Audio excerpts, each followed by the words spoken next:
Good evening, everyone. Welcome. It is Tuesday, June 4th, and we are getting ready. It is 6:01 p.m. and we're ready to open our working session, our briefing session, and work through those particular items. So, Mr. Huckman. Thank you, Mayor and Council. This evening on your agenda, on the consent agenda, are the minutes for the May 21st, 2019 regular council meeting. Those are the only items on the consent agenda. On the items for individual consideration, item 5A is a public hearing and an ordinance to amend the existing downtown district to include a planned development or a PD zoning change.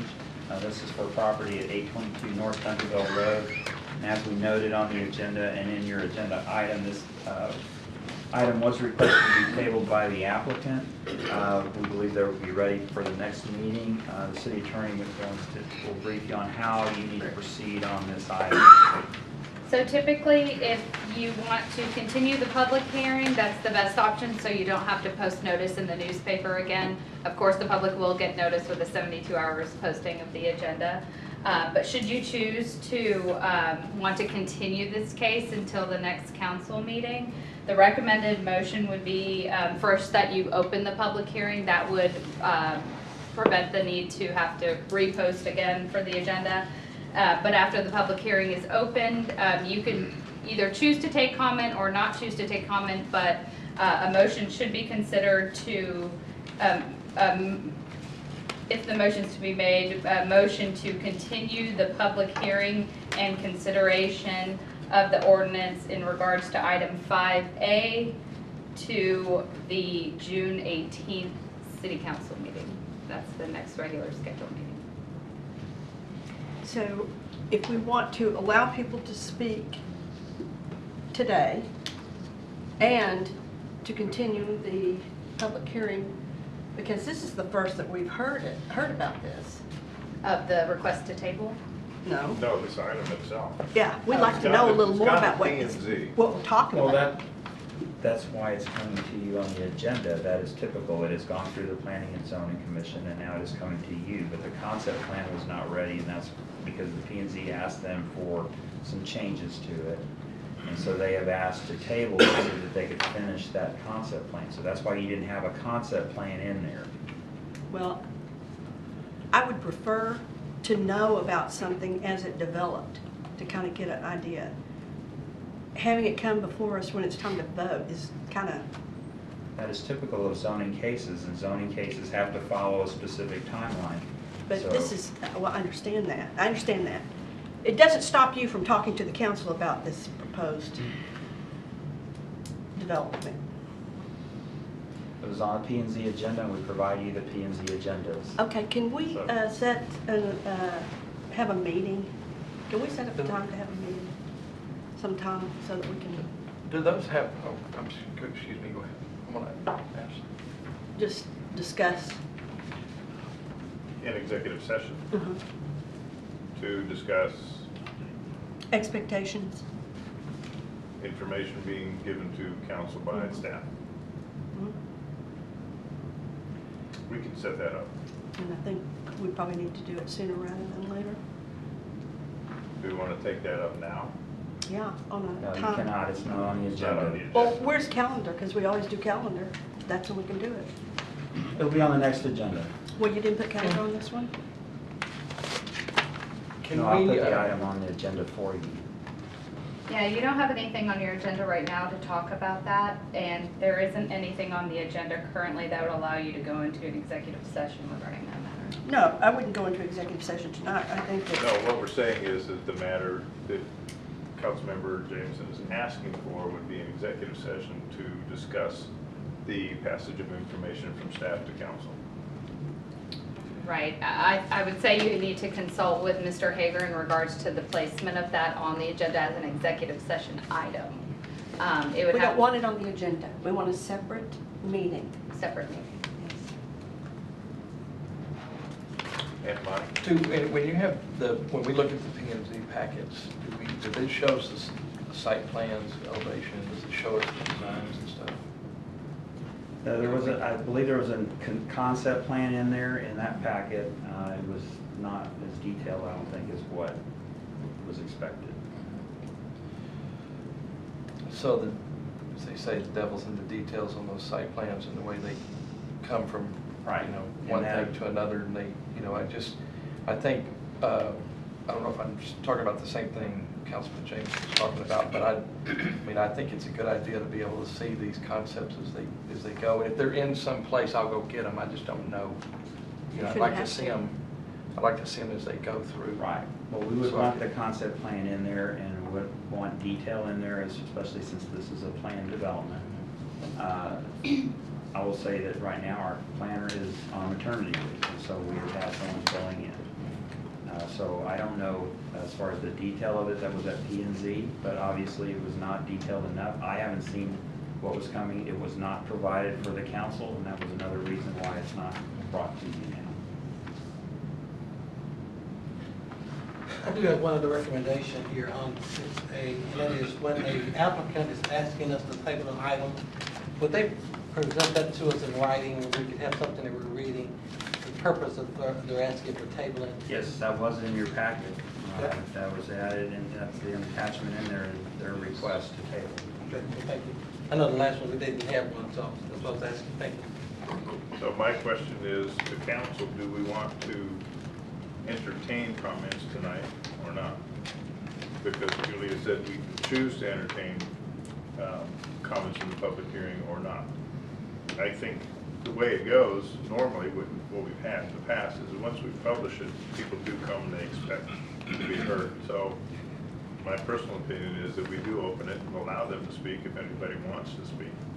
And if no one approaches us, then we can go ahead and close the public hearing. Agreed. All right. Okay. If you do take comment today, I would just urge at the next meeting, when you reopen the public hearing, that the applicant also be able to present the Sure. concept plan at that time, since the public didn't have access to that or any revised concept None of us did. plan. Right.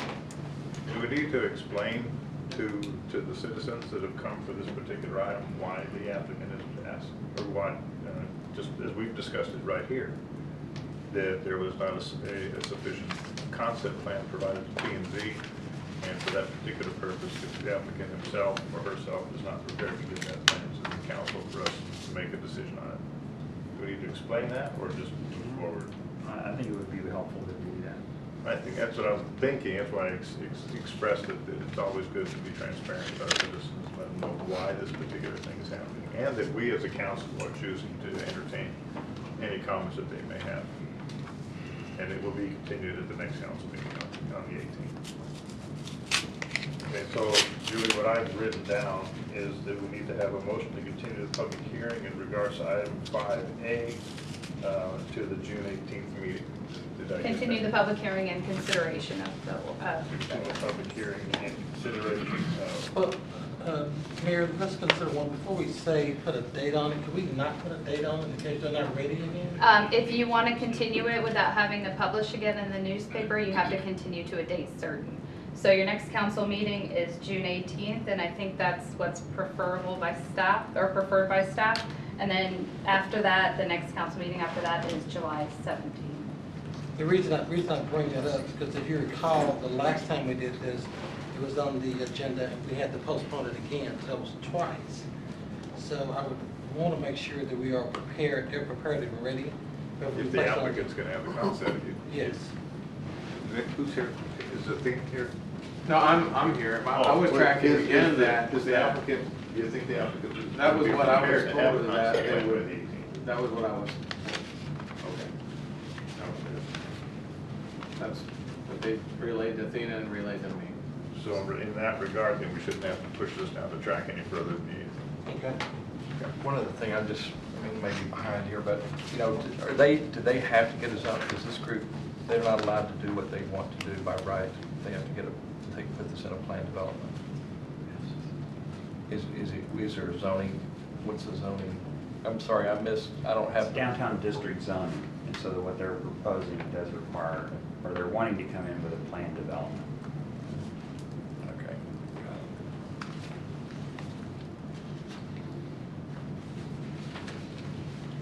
Okay, so that's how we'll proceed. We'll open the public hearing, and I'll state that the council has chosen to entertain any comments made by citizens. See anybody approach? If no one approaches, then close public hearing. Don't close the public. Don't close the Yeah. public hearing. Then what do I say?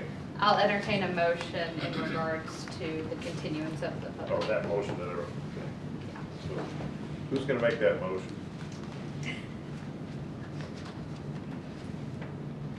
I can read it into the record and someone can say so moved. It's up to you. You read it, but I'll so move. Okay. All right, yeah, got it. So Julie's going to read it into the record. Mark's going to take the motion. Okay.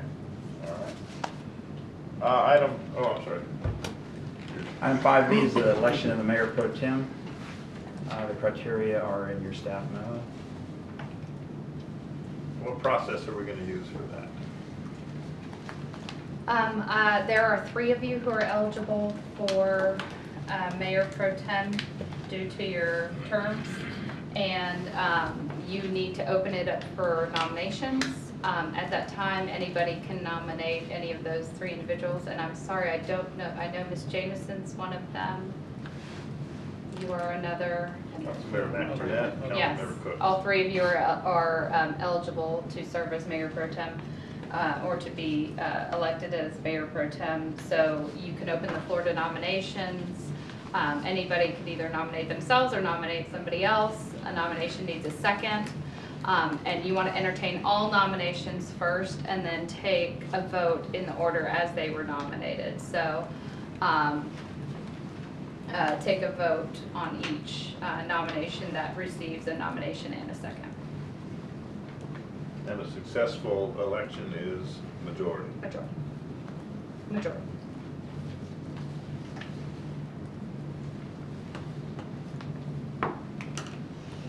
Hypothetically, taking them in the order that they were nominated. Mhm. First one comes up, and it's a 3 to 4, which is unsuccessful. Right. Second one comes up, it's a 3 to 4, it's unsuccessful. Third one if there's a third, comes up, 3 to 4, unsuccessful. Then no one has been elected as mayor pro tem. Hypothetically. Hypothetically, worst case possible, you start over again.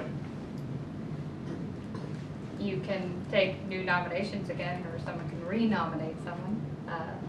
Okay, so if that worst case possible happens, the nomination process goes back to ground zero. We start You over. can do it that way, yes. Okay. And this will be using the voting buttons on the table. Yes, I think there was a question posed earlier whether that voting can happen in executive session or by secret ballot. That can't happen, it has to be an open session. Can it be by ballot in open session? What's preferable for transparency is that everyone knows and the public knows how the council is voting, so it should be by the button vote. Okay. Yeah. Everybody clear of that? Hopefully it's not going to be as messy as I just described. Does each council member only have 1 vote, or do they vote on each nominee? They can vote on each time. Each nominee, so. Yeah.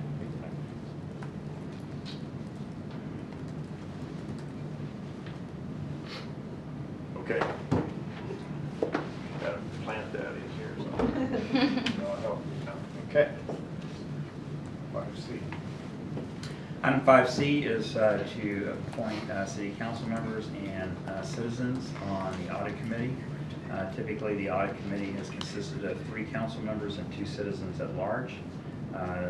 One citizen at large, James Talley, who has served on the audit committee, has expressed interest in willingness to serve another year if so appointed. Is there another citizen that's come forward? We have not had anybody ask to be appointed. So if the council has someone that they think might want to serve on it as a citizen, typically it's been someone with a financial background. I would ask Steve Rutherford if he would be interested in serving. Yeah. Okay. So that would be a formal nomination by you, I'm presuming. for Steve Rutherford to be on the audit. Is that correct? Yes. There'll be a nomination and a second, then the follow process.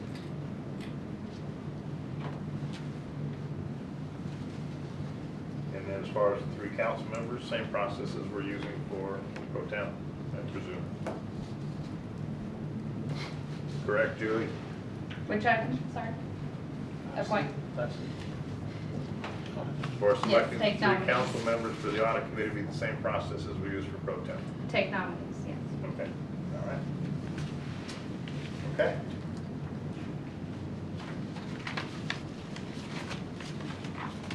Then we'll have the monthly financial report and okay, I didn't pull out of my pack what NIBRS is. NIBRS is the new crime reporting data system. Chief Brown will sort of provide a presentation on that and explain the differences between the new system and the old system. Okay. Okay. When are we going to get the report from the police report that they were going to see about your department, and if there were any recommendations? Yes, that's tonight as well. That is what That is this the IACP report, which is he's providing a presentation on the IACP recommendations. Oh, okay, that's what that is? Okay.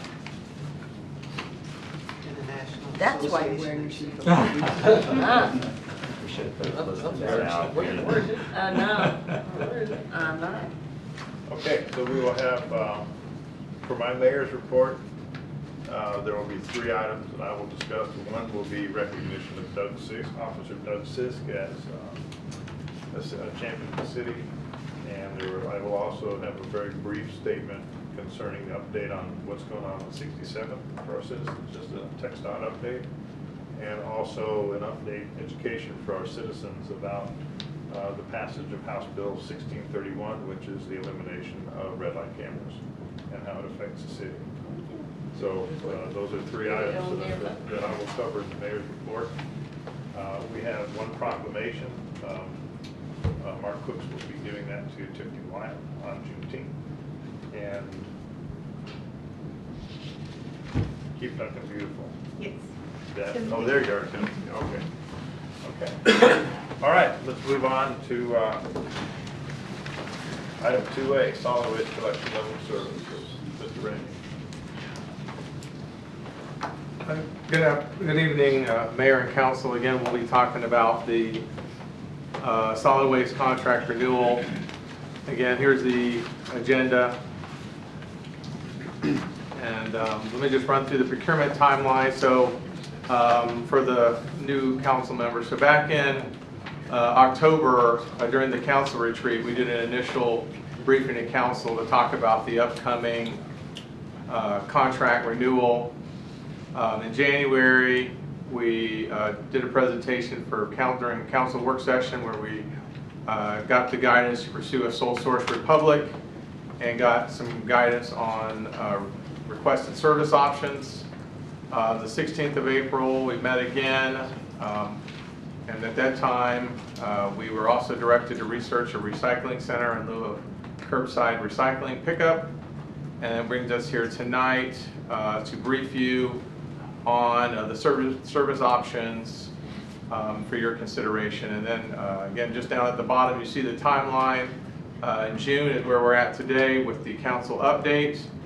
Our target is to award the solid waste contract at the July council meeting. Depending on the service options, we would go in August to do any updates to the city ordinance and do our public outreach, and then in September the new contract starts. So as you see with the current solid waste collection contract, we're at the end of a 20-year contract. It's changed hands a few times, started with Tosted Services, and now Republic has it. And again, the current contract expires on 20 September of 2019. The current level of service for residential, as you see there, is twice a week with garbage sacks, recycles once a week with bin, And then we have the bulk and brush pickup twice a month, and then also within our contract is that we do support seniors and disabled with at the house pickup, and that affects roughly 30 households in the community. Again, for the containers, again, we have trash bags and bins.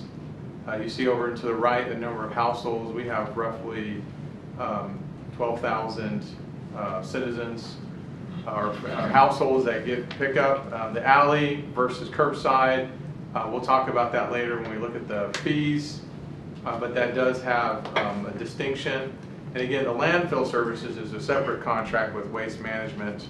I'll be bringing an amendment to that service agreement to you also in July.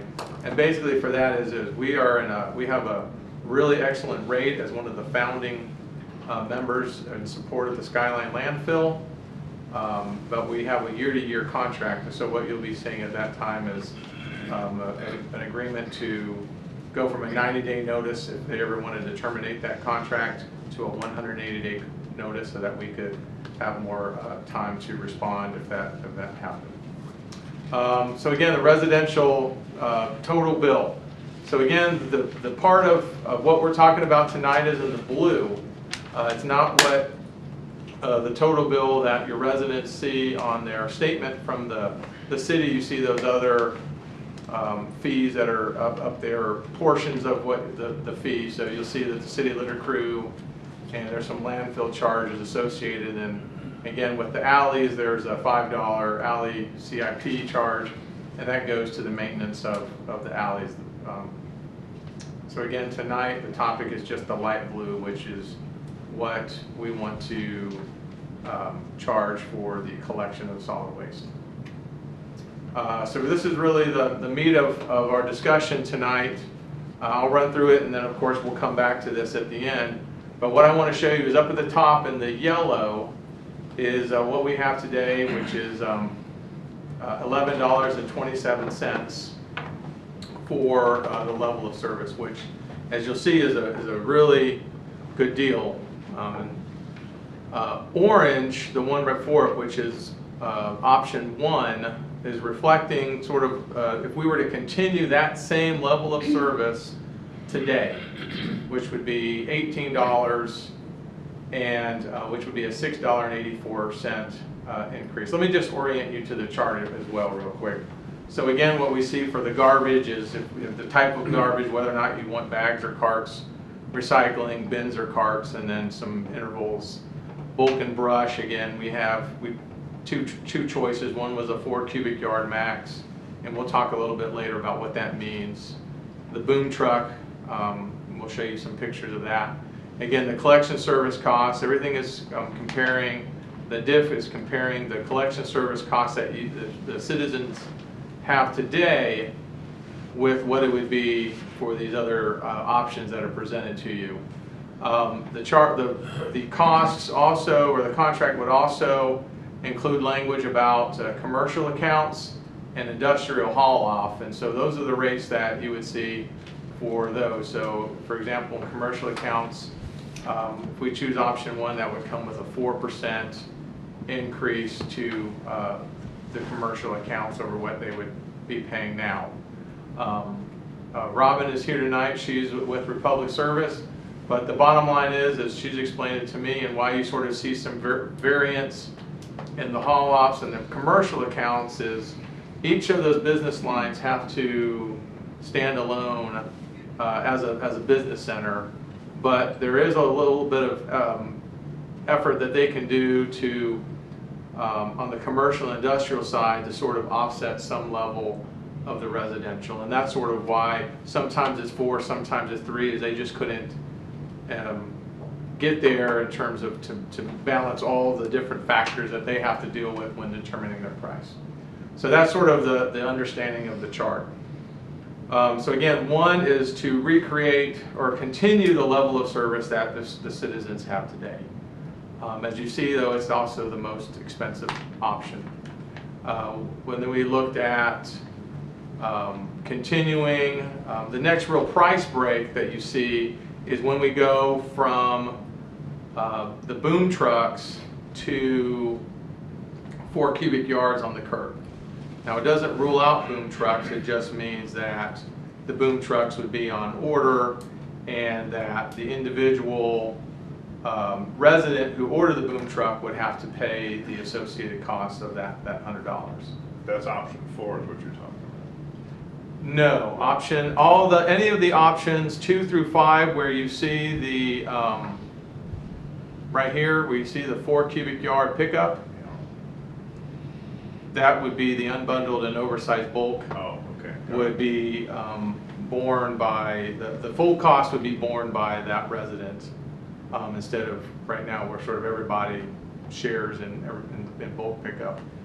So as you go down, looking at 3, what we're looking at is just delaying or increasing the interval between recycle pickups. That's really the difference between 2 and 3. 4 was based on, again, guidance that we had talked about previously was, hey, what if we got rid of recycling on the curb and basically set up a collection center where people brought their recycling. The bottom line is that in the past, recycling, sales of the recyclable materials actually offset our costs. But right now, the reality in the recycling marketplace is nobody's buying the recycled materials. And so there's no revenue generated to offset the costs of physically having to send crews around to pick up the recycling. And so that's again why number 4 was thrown out, to provide an option for people to do that, but at the same time reduce the cost across the city on the collection charges. And then in 5 was just again for your consideration, was if you wanted to go to carts. And we'll come back to this, but I just wanted to run those through. Yes, sir? I'm just, I'm trying to, so right now, I'm just trying to get in my mind, we only recycle at residential. We don't recycle any business here, right? We don't do any recycling in business. It's offered. I'm sorry. It is offered, it's not mandatory. But if you can't have a container out in a small residential business. I mean, business cannot have a container, does not have a container out. You can. No, you can't. They won't pick it up. They won't give you one for a business. Oh, you mean a small, like an 18-gallon? Yeah, like the residential. Right, you can't. You have to have a dumpster. Residential, right. Yeah, You so have to have a dumpster. to me, I mean, this is something that's really important to me, and I think it's something that I want to try to work on. But I mean, the recycling that we do, not just in Duncanville, but in the state of Texas, is like really poor compared to a lot of the other states. And I would like to see us, I mean, I know it's an education thing. I know you don't go from 0 to 100 overnight, but I would like to see us moving to more recycling, especially for business. I mean, I throw out everything out of my office. It's nearly all recyclable, and it just goes into the regular, unless I go pick up and carry it somewhere. There's many young people that won't move to towns. These days, there's lots of people out there that will not move to a town that doesn't have serious recycling. And not only I know the market may not be there for it, but, if we're going to move into the next, this is not about us anymore. Okay, this is about, our kids. And so, I mean, we need to be moving more towards recycling across the board. And even if there's not a market there, we still need to recycle. We need to come up with, I think we need, the education that goes along with it and all the pieces. But, I mean, I would like to see us become the top recycler in the state of Texas, because that would be newsworthy. That'd be just like having a marketing brochure. I mean, there's people I'll tell you right now, there's people that will not move to towns that don't recycle. Well, I understand. I mean, I know that Rob can talk to a few things, and the bottom line is we can offer recycling. It boils down to the trade-offs, and we can certainly encourage more recycling. But I know there's some logistical challenges in general, like glass. You think is a blessing for recycling. It's not. It's really heavy, and no one wants it. and we pay for that. And so that's really what it We boils. pay now or we pay later, so. Well, that would be up to, you know, you folks, you know, Yeah, and however we people want to can do. recycle whether they pick it up or not, because we recycle before they ever picked it up. We gather all of ours in different bundles and take them where they go. We Is just it- take them. It's easier for us.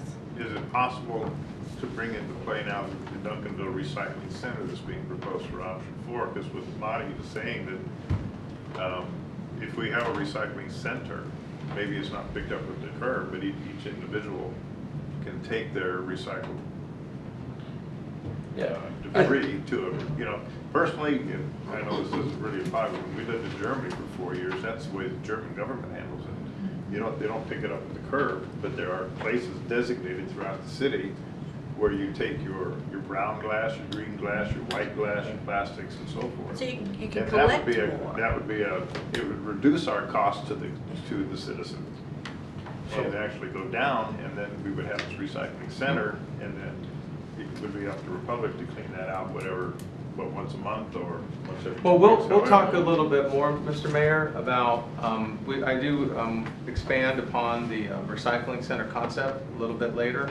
So do you want me to advance to that, and we can inform, so I can show those slides? Well, it might be helpful because it actually takes us to the least expensive collection service cost on the entire matrix. And again, we'll talk about it, as you noticed, with option 4, though, there are some extra costs because we will have to pay to staff it and run it. But again, it still is significantly less than the other course of action. So let me advance to that, and then we'll come back to this slide because this is really where we need to get your guidance on how to write this contract. So again, just real quick, this is what the 4 cubic yards for your consideration would be. As you notice, that was really where the price break was. And even as you looked at the recycling one, we were still doing 4 cubic yard pickups, unless you took your stuff to the recycling center, of course. But this is still, again, the price point that we need to be. And again, this picture up here is just a selection. This is all not together, 4 cubic yards of rubbish up in the upper right, but it's like 1 sofa or 2 washers, a dresser, or all these sacks. So we were just trying to give you some good illustration to help you figure out that 4 cubic yards is not insignificant. And again, if you were to look at some of this brush, this is what we're, you know, when everybody's paying for unlimited brush, we're paying to subsidize, you know, all the brush here. This is, you know, would cost someone probably $200. That's a lot of, that's like 2 brush trucks. This here represents about 1 brush truck, which is a little bit more typical. So again, the mayor's. What you're saying though is that every citizen in the city of Duncanville is subsidizing these individuals that are putting out this much brush. That's correct.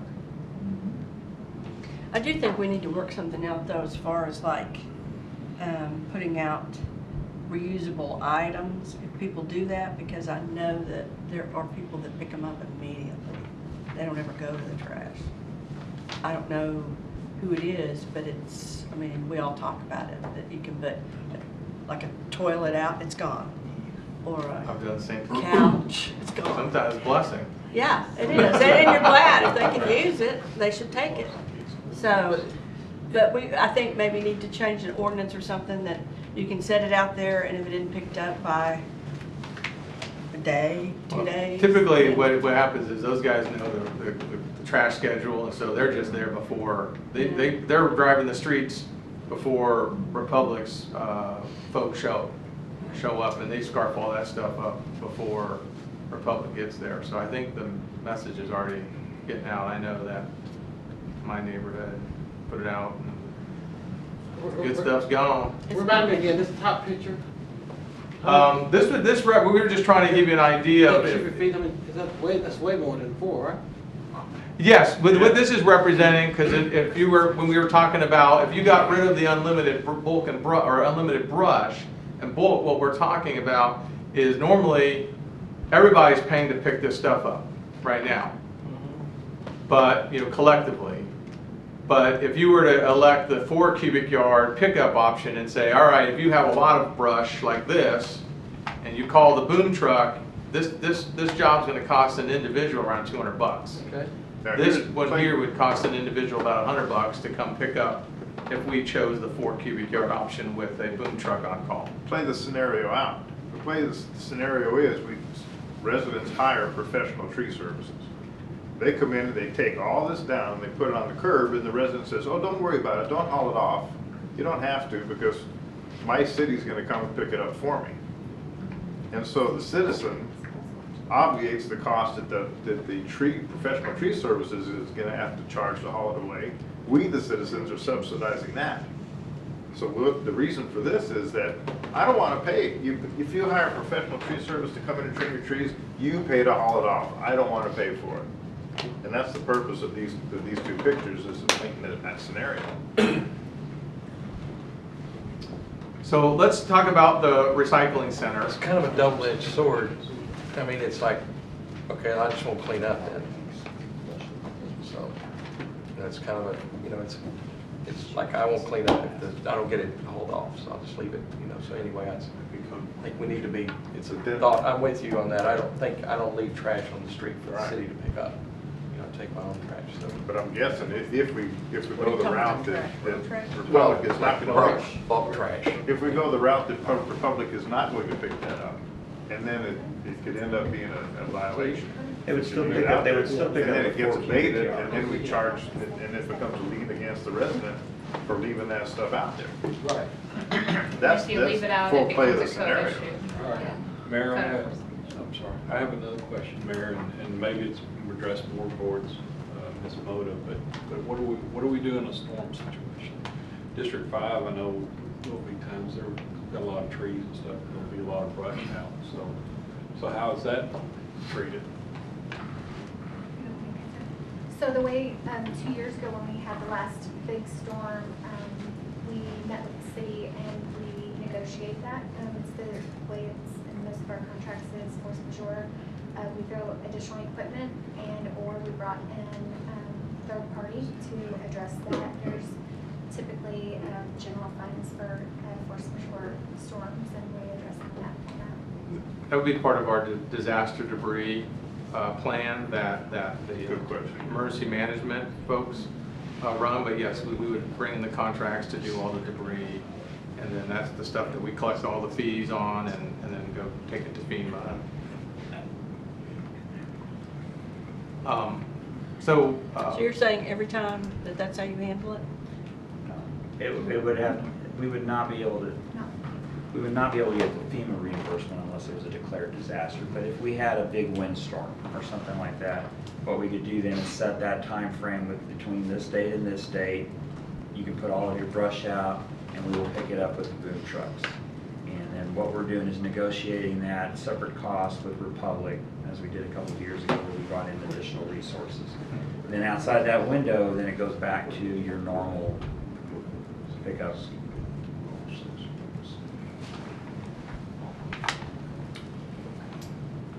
So again, the concept that we had thrown out at the last meeting, and then we developed based on your input, was to look at the vacant city-owned impound lot at 223 Woodhaven, which was the old impound lot.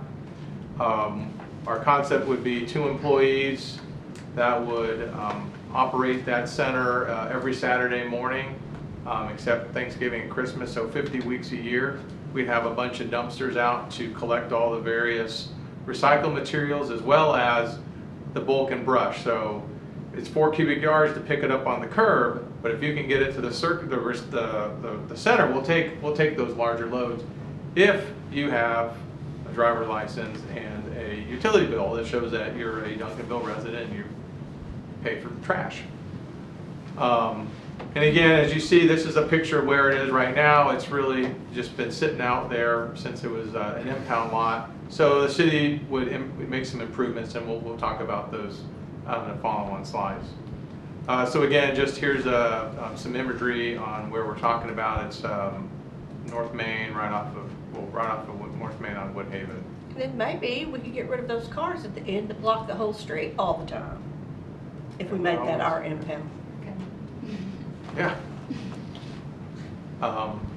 And so here's what we're looking at for pricing.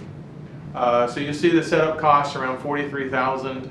A lot of it's the put up a nice new fence, some signage to announce the location, and some directional signage within the recycling center. You see some money for landscaping. That's that's really the materials, because we would use in-house staff for that. And then the site utilities is to bring the electric and plumbing to that facility for a trailer that you'll see in the annual cost. So again, we estimate around $60,000 to Republic to haul off swap out all the dumpsters as needed. We would be leasing a 400 square foot ADA compliant trailer, complete with restroom for customers. And again, we'll have 2 staff members that will be there. Again, we talked about the 2 people. We would have security cameras for the site, and then we were looking at about $1,500 in utilities just for the electricity and water. And so when I amortize that out over the 10-year contract and divide it by the number of households, it comes to about 87 cents a month. Now,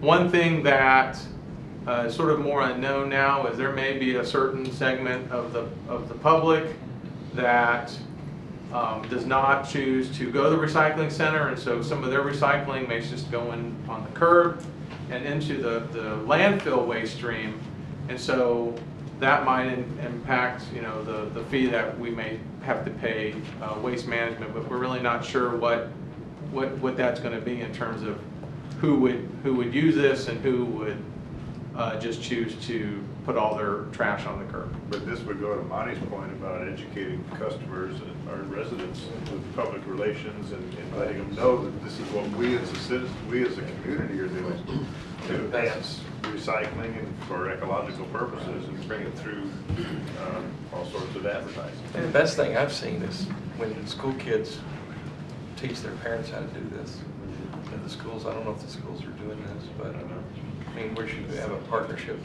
in that education thing.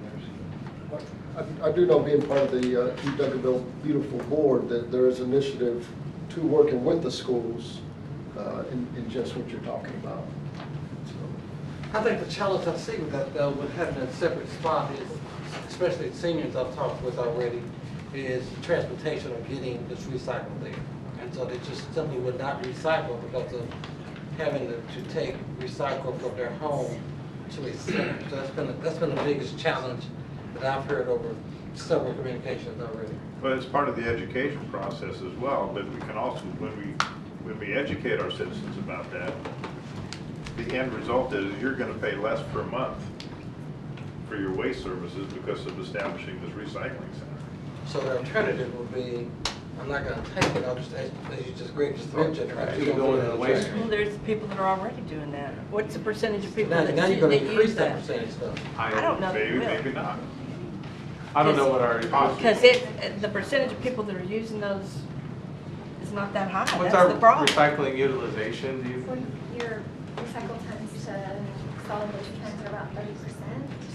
30%. 30% recycle tons to 70% of your, 30% of your recycle tons to your solid waste tons. I can't hear That's you. not participation households, that's just your tonnage.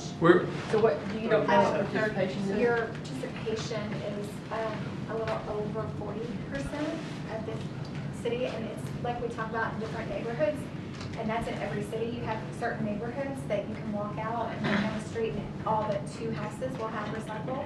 You go to other neighborhoods and you walk down the street and only 2 houses have recycle out. That's typical in every city. We call it, the other side of the street, or the other side of the railroad tracks, because just certain neighborhoods and demographics have the kids that come home from school and really push you, mom, to rinse out that can and recycle and to urge you to do that right thing. So how's the best way for us to increase that percentage?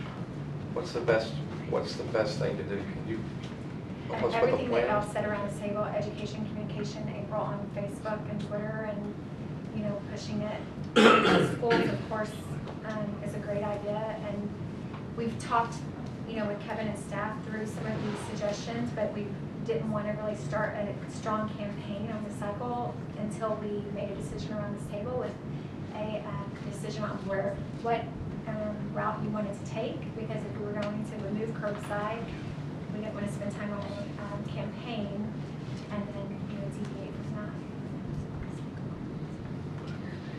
that. So what is the funding stream for those expenditures? Where does that money come from? So that would be, if you were to look at this fee, this here, so what, if we decided that, we decided with the recycle center, and so this light blue would go down as a, or probably stay around $11, because that's sort of what the price is. But then you'd end up seeing another fee here that would be added, that would see, like right now we got landfill charges, city litter crew, and there'd be one for recycling center, which would be, roughly, $1 per person, per household, I mean, to operate that. So we would come out of the solid waste. For the customer, they would just see the solid waste charge. It would be embedded in there, in that solid waste charge that they're seeing. That's the 87 cents a month. Right. Yeah, that was what I calculated. Because right now, what the customer is seeing is $17.18 a month on their bill, or $22.77 a month. But how it's broken down is what's shown below. So if you go with that recycling center option, that's going to change those two rates a little bit. It will reduce it 22 cents for the Republic side, but increase it 87 cents or whatever it was on the city side. So that's a net increase of 60 some cents that you would see on top of those two charges. To the customer? To the customer. Okay. So let me go back. And are we also, so let's say if we did decide to go with the recycle, are we also, is that the 10-year, is that in the 10-year contract? If it's not, we look and see it's not working. Well, we can always renegotiate and go back to one of these other 3, 2, 1, any of those other, probably 2 or 3 would be more of, I think, what you would be negotiating to. And again, there's another thing too, if over the 10-year period, recycling becomes super attractive again, maybe then we can relook offering it back on the curb again, or offering both. I don't know. What would it cost to do both? Keep the residential pickup? Well, I would say, let's assume that you go to the bi-weekly, you were looking at option 3 with the recycle center would be about 15 bucks and some change. But why would you do that? Why wouldn't you just use option 3, because it's just, is that the one that bi-weekly pickup? Okay. You like the bi-weekly?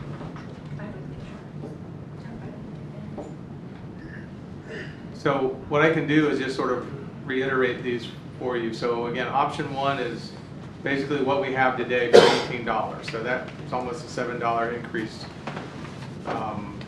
to the citizen on their bill, but there's no really change to how they do business. Is number, Option, I'm sorry, ma'am? that was number 2? No, that's number 1. Oh, number 1, right. So number 2 is, the only change is it's the same put out for garbage, it's the same put out for recycling. The difference is we are capping the bulk and brush to 4 cubic yards. And then option 3 is to basically increase our interval between recycling pickups from once a week to every other week.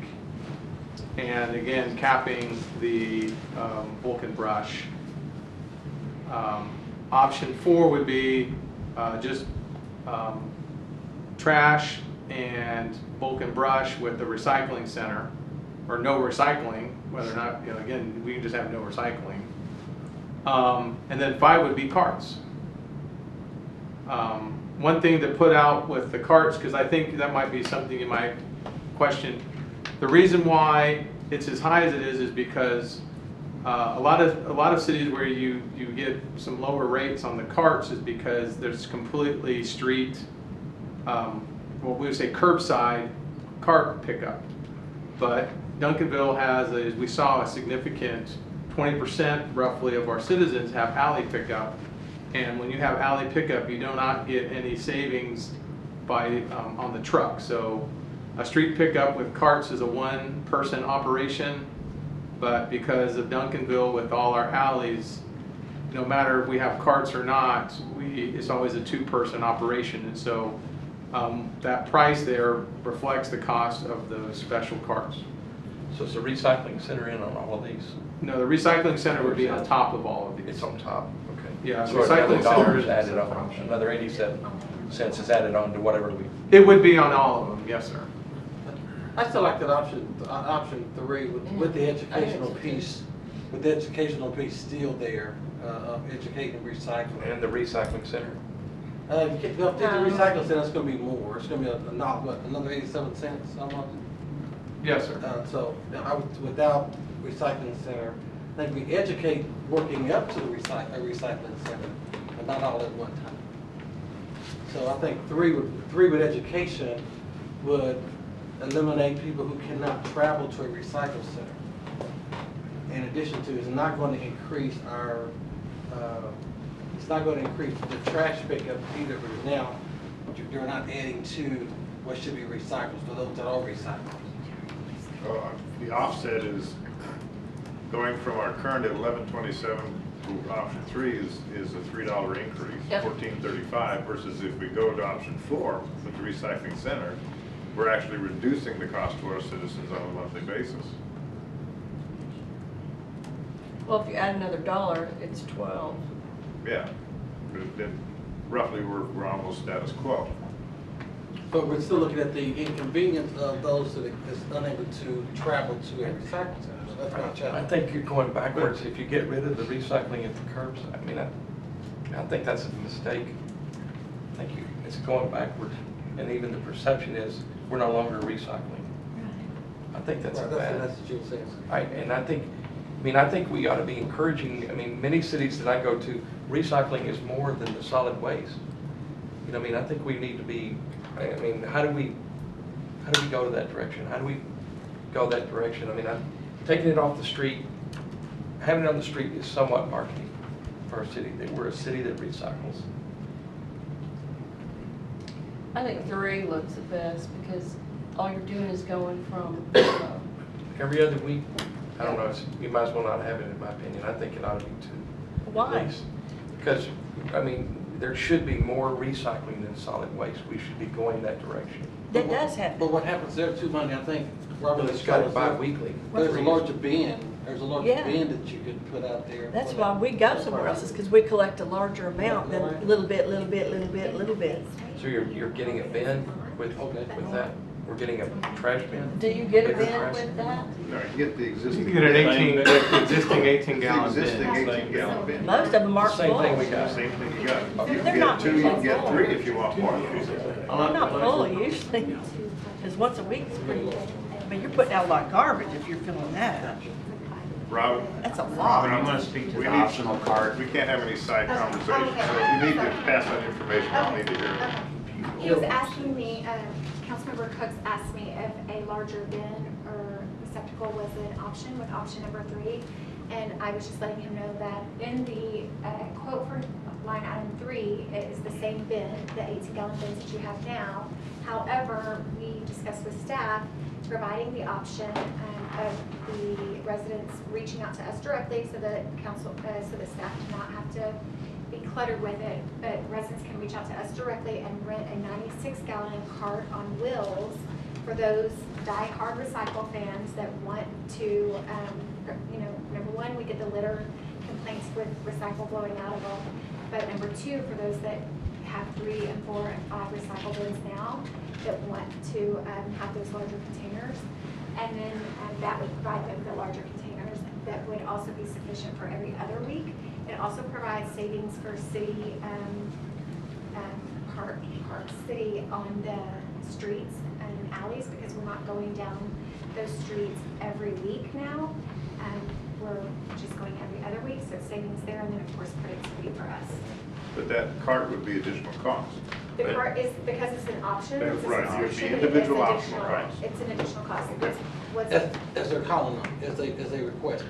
So let's Yeah, think about it, it's- so the bigger cart, you pay for it if you want it. correct. We're lower on the carbon footprint by not running every week. And so I mean, that's what I want to look at is what is the, you know, the total footprint, you know, what we do. And so maybe that is the best way, every other week with a larger cart. Like you say, it's less wear and tear on the.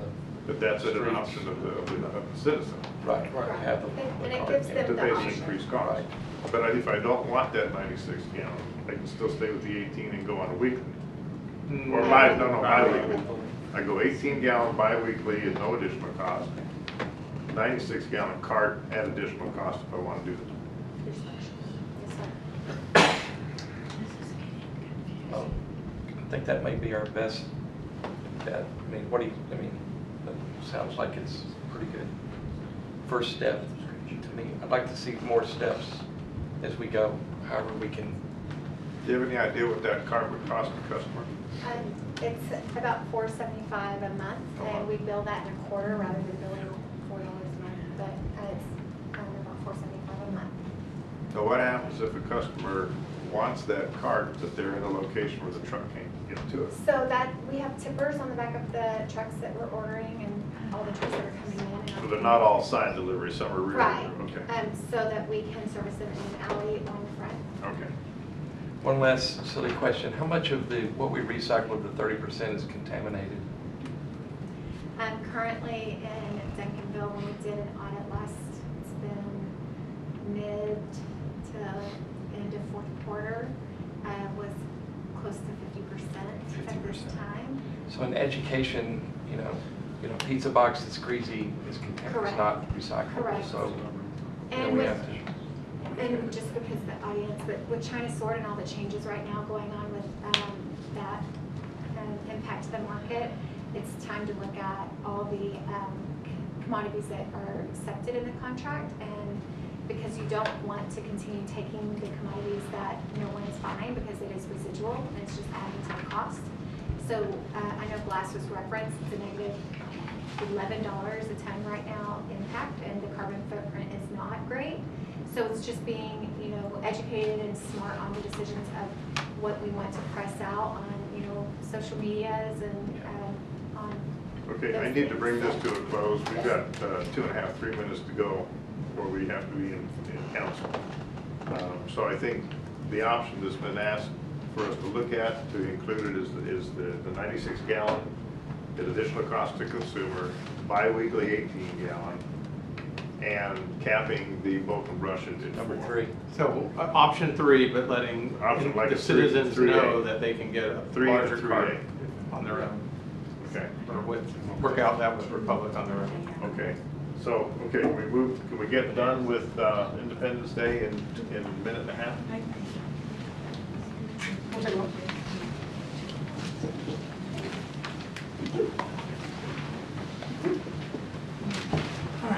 Well, we were 1 month out from 4th of July, so we wanted to take a few minutes just to update you on our planning efforts for the 4th of July. As you're aware, July 4th is on a Thursday this year, so it is 1 month from today. Today's the 4th, right? Yes, all right. So we'll start with our annual Duncanville Lions Club Parade. If you didn't know, the theme for this year is Home of the Brave. The Grand Marshal will be David Peavy and the Boys Basketball State Championship basketball team. Lineup begins at 8. You will all get instructions at your next meeting in your VIP packets about where you need to be for the golf cart entries for the council. You'll each have your own individual golf cart, 4-person golf cart. And we will need some RSVPs in advance so we know how many drivers to provide for you. So we'll work that through Kristen. For the event in the evening, it starts at 6 o'clock. Again, we'll give out 12,000 wristbands. That will start on June 10th. We already have those in hand. Our live music will be the 10-man band. That's the band we had 2 years ago. Upbeat, variety music, very similar to what we had last year. We'll have bounce houses, activities, food and non-food vendors. As always, the fireworks will start at 9:30. We're using Pyrotechnico. That's the same company we've used the last 2 years. Rave reviews from our citizens about their show. One change we made this year, based upon feedback we received last year, is the VIP parking area for you guys will be moved to City Hall. But as a note of caution, we met today, and the police department wanted me to make you aware that Main Street and Wheatland will be shut down immediately after the show, so you may have to wait a few minutes in order to get out from this parking lot. And as I said before, our VIP package will be delivered to you at your next meeting. We typically handed out 5 to 6 VIP wristbands. I do want to ask you if that is sufficient. We've always provided more if you need more. We provided them to the city council and to the park board in the past. And I also want to ask if that was still sufficient as well. If there's anybody else that you guys wanted to invite to that area. Okay. Why are you closing down Main Street? We closed down Main Street because of the pedestrian traffic that crosses from all of the churches and business areas. The whole street? Just from Center to Wheatland. We did that last year for the first time. It worked out really well for our police department and keeping our patrons safe.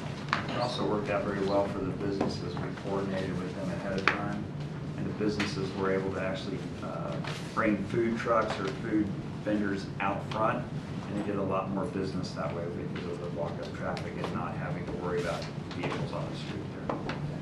So they liked it better that way too. And last night we were planning on providing barbecue. Is that still good for everyone? Concerns with that? Providing barbecue for... Okay, we are adjourned at 7:02. Mayor, Yeah. I just, before we adjourn, if I can just address the nomination process again. Before I had told you that a nomination, anybody who's nominated has to be seconded. A second is not required for a nomination to go forward. So the process again will be to open the floor for nominations. Anybody can nominate themselves. Anybody else can nominate somebody else, and then the nominations are voted upon in order that they have received. A nomination can be seconded. It's not required by Robert's rules. Okay. So I just wanted to provide that clarity. So update 7:03 for adjournment. Call to order at 7:06. Tuesday, June 4th, 2019, for the City Council meeting for the City of Duncanville. Welcome to everyone.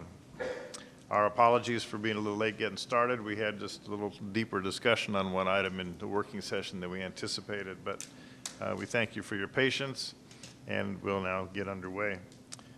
First thing that we'll have is the invocation, and this is by Pastor Reverend Ginger Herzenstein from the First Presbyterian Church of Duncanville. Please rise.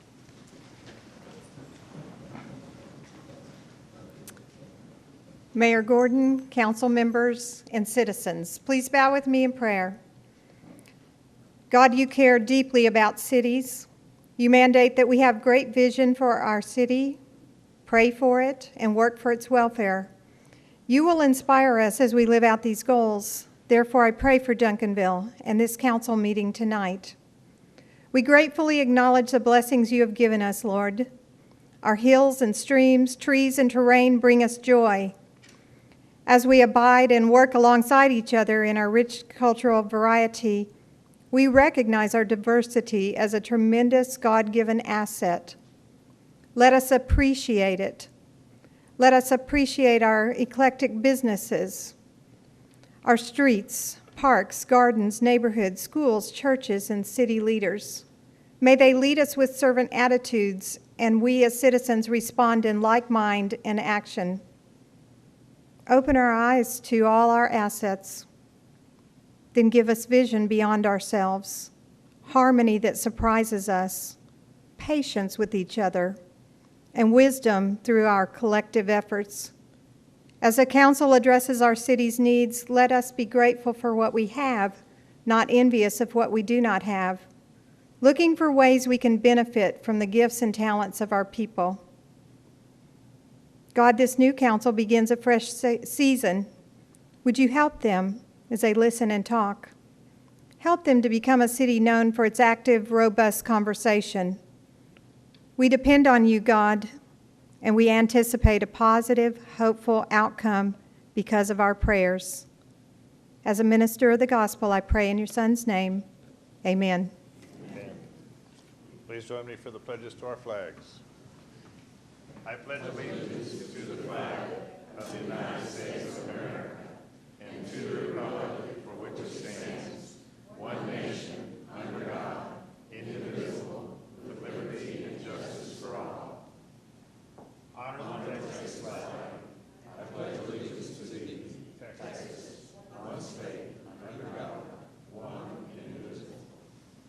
Thank you. Please be seated.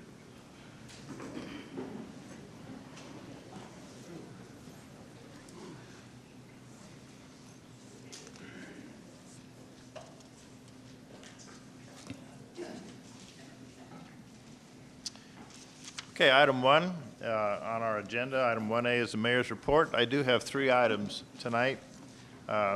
2 are educational. The first is just an update for all of our citizens in terms of what's going on with Highway 67. I know each of us are impacted almost daily in terms of how we traverse through our city and what's going on with Highway 67. We got an update from TxDOT today to find out how things are looking. There have been some delays. They were looking for some completion sometime this year. However, now it looks like it's going to be late spring of 2020. So just be aware of that, and I know that all of us are inconvenienced at some point in time about that, but looking toward the future, toward the end of what it's going to be great for our city. So I just wanted to give all of our citizens an update on the Highway 67 upgrades. Second item, you may or may not be aware that House Bill 1631 was signed by Governor Abbott just a couple of days ago, and this is the elimination of red light cameras. Our city does have red light cameras, and the effect of the signing of that bill is that those cameras are now immediately inactive as of the 31st of May. And any fines that were assessed in terms of running red lights prior to the 31st of May remain in effect. However, there is nothing that's going to be happening after the 31st of May. So at some point, so if you see those cameras, you know where they're located. They have not yet been removed. We don't have a removal date for the physical removal of that equipment yet, but know that they are not active, and there will be no more red light camera citations issued in the city. In fact, in the state. There are some provisions in the bill that don't apply to us. So the third thing that I would like to do is the recognition of someone very special in our community. And this is Officer Doug Sisk.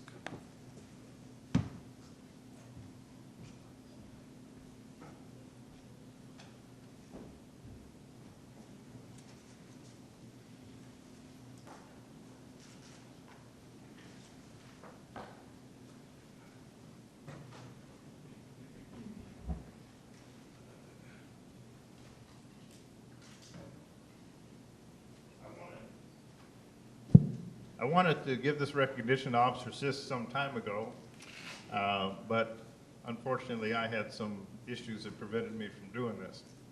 And then it was a matter of being able to get him to want to show up when I wanted to do this for him.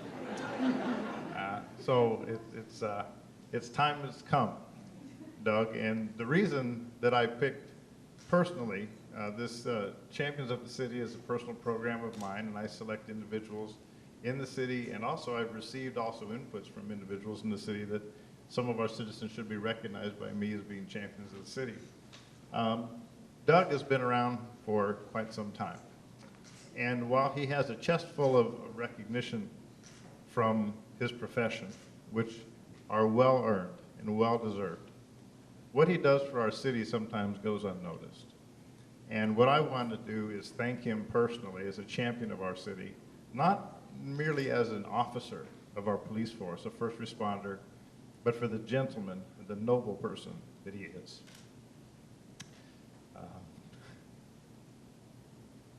Why do I do this all the time?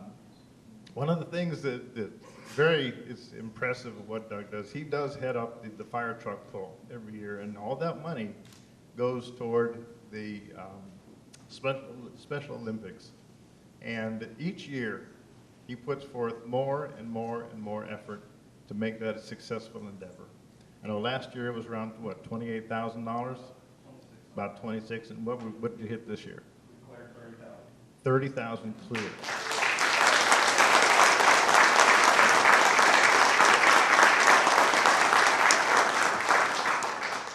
There is no way to put a monetary value on Doug's service to our community. And the least I can do is give him this public recognition. And I think your family's here tonight, right? Would y'all mind coming up?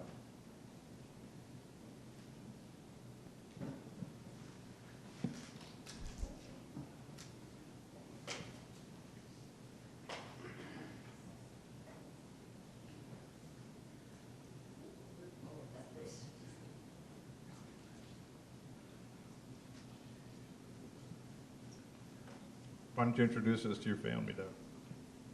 This is my mom, Claire, my sister, Becky, my nephew, Connor, my sister-in-law, Julie, my brother, Kevin, and Connor's girlfriend, Abigail, that's taking pictures.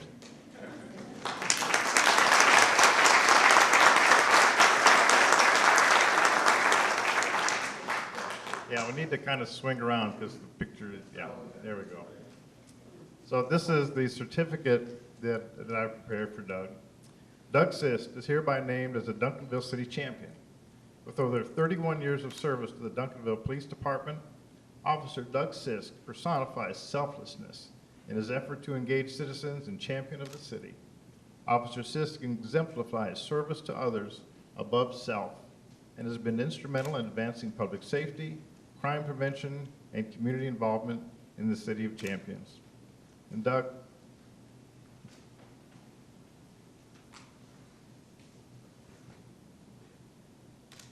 along with that, I want to present you with a medallion for our city and give you our greatest thanks and appreciation for all that you do and for your family.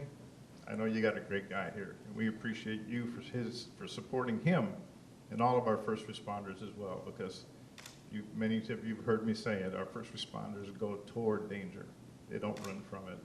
And Doug and all the rest of our officers, we're very, very thankful. God bless you. Thank you, everybody.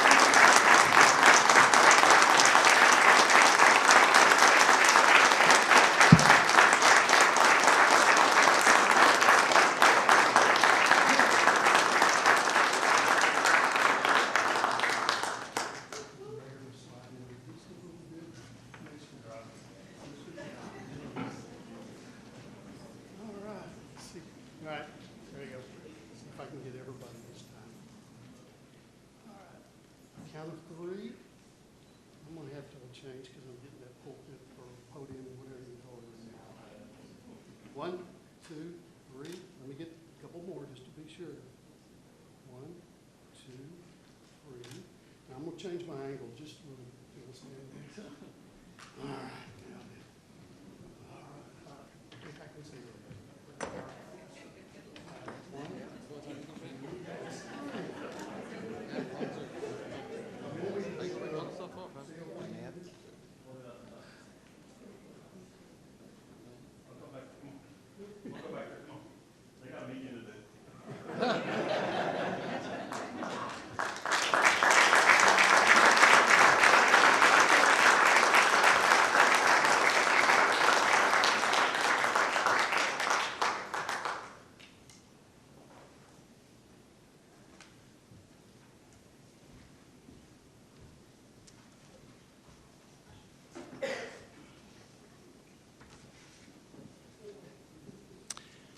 Next item on the agenda are council members' reports. Any council member reports? Councilmember Jameson.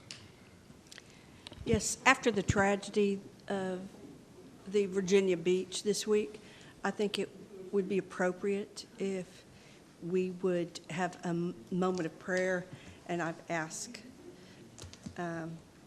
Ginger, pastor of First Presbyterian, if she would say a prayer. That was a city office that occurred in, and it was horrific.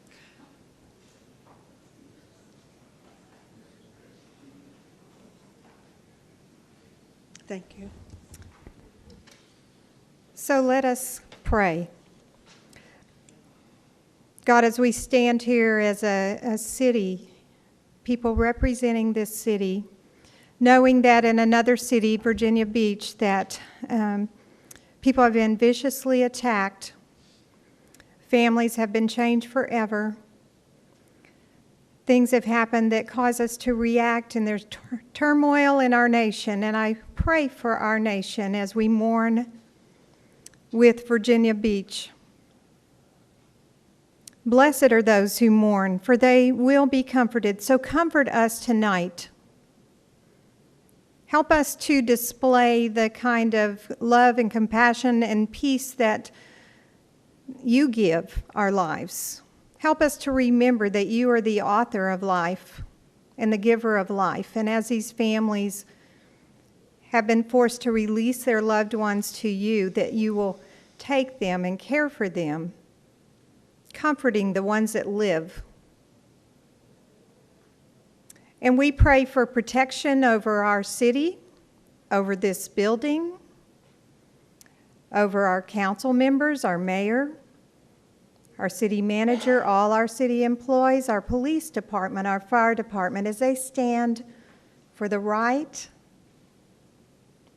They stand with courage and not fear. And we lean on you and trust you, God, and lift our sights. And we ask you to help us to have your wisdom, your insight, your comfort toward each other, your love of neighbor, and that we would take a breath and we would love our neighbor. We would extend our hands to the poor, that we would listen and lay aside rage. And I pray, God, that all of these things, as we turn ourselves to a better way, that we would realize they begin in the heart, and that we would give our hearts to this better way. So help us to be a comfort to those around us, and wisdom for the people in Virginia Beach as we pray each day for them as they recover. Protect us, Lord. In Jesus' name, amen. Amen. Thank you. Most appropriate. Thank you, Councilmember Jameson. Mr. Cooks. I'm sorry. All right, yes, hello. I want to personally thank, and as you know, we've been talking about the bike ride that happened June 1st. I want to thank the rain that finally held off for a little bit for us.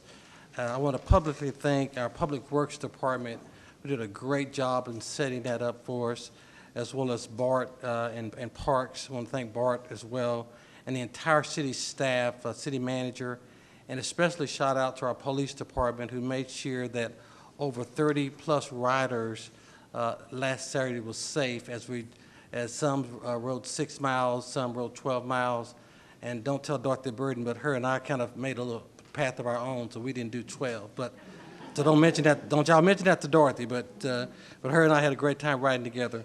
I want to also thank one of the a young lady who was at our town hall meeting and walked up and said, I want to volunteer. How can I volunteer for the city? And I think she's here tonight. Let me ask her to stand, see if she's still here. Oh, yes, she's still here. Would you stand up for a second? She came to our town hall meeting with her dad, and she said, I want to volunteer with the city. Thank you very much. And so if anyone's looking for good volunteers, we have good young volunteers who said, yes, I want to volunteer. But I want to thank you also for those that drove through and had an opportunity to see the bike riders. We have people in our city and outside of our city participating, and so I want to thank everybody for that participation. Our Lunch and Learn will continue, and though we have not announced who will be for our Lunch and Learn, which will be our last Thursday of the month, we will have that as well. We'll talk about our guests who will be there with us at Luby's the 4th Thursday of the month, and so I'll encourage you to prepare to come and have lunch with us. Or actually, it's going to be in the afternoon this time, so in the evening this time. So I ask you to prepare to come join us. That's my report. Thank you, Mr. Anderson. I just have one thing. Hit your mic. Mic? Okay, go. thank you. I learned to do this. We have one thing. We have a new coffee shop that's opening up in between the Rice Pot and the community theater. So they have a soft opening right now. Go by and check it out. Thank you. Thank you. City Manager's report. Thank you, Mayor. Segueing on Councilmember Cook's note, I will note some specific volunteer opportunities coming up. The city is looking for members for board and commissions. The council typically does that and makes appointments to the board and commissions in August of every year. So if you are interested in serving on one of our boards or commissions, please fill out an application and submit that to the city secretary. The information and application is available on our website. A second volunteer opportunity for everyone who would like to volunteer in the community. Keep Texas Waterways Clean is having an event on Saturday, June 8th at Lakeside Park from 8 a.m. to 11 a.m., and cleanup supplies will be provided. So please come out and help us keep our parks and our lake clean. Best Southwest Juneteenth celebration, which is a joint celebration for the cities of Lancaster, DeSoto, Cedar Hill, and Duncanville, will be held this year on Saturday, June 15th from 5 to 10 p.m. at Valley Ridge Park in Cedar Hill. And then finally, I would like to also note, it was following on the theme of special recognitions this evening as well, and especially when it comes to our emergency responses. As many of you may know, we are in a joint dispatch center with the cities of DeSoto and Cedar Hill, our Southwest Regional Communications Center. And tonight I want to recognize the director, Tamara Bell, and she has a special recognition for one of our dispatchers. So Tamara, would you please come up?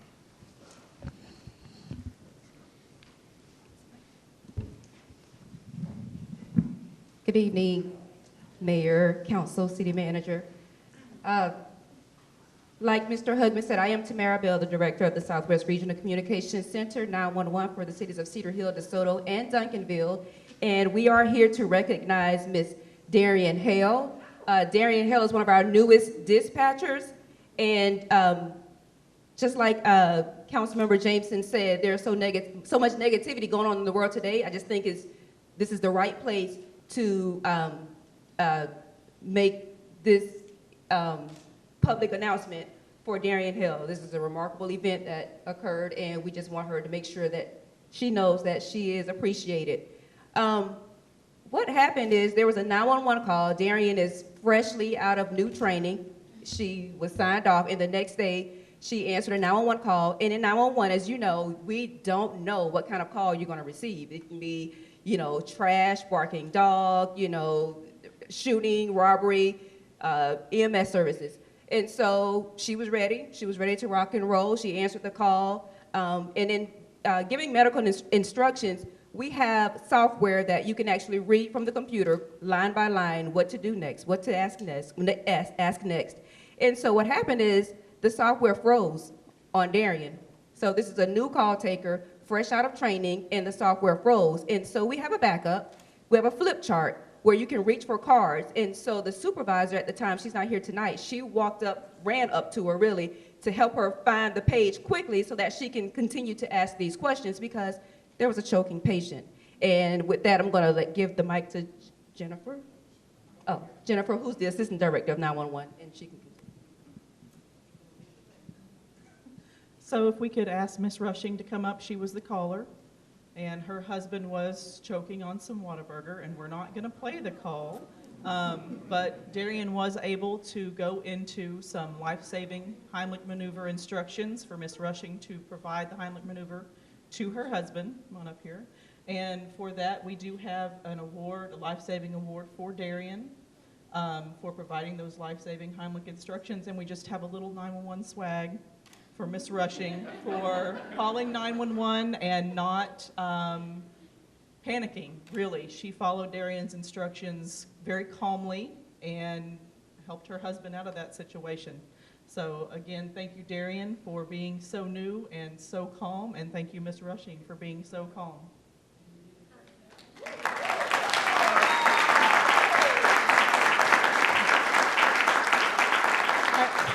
I would like to say thank you very much for saving me and my husband.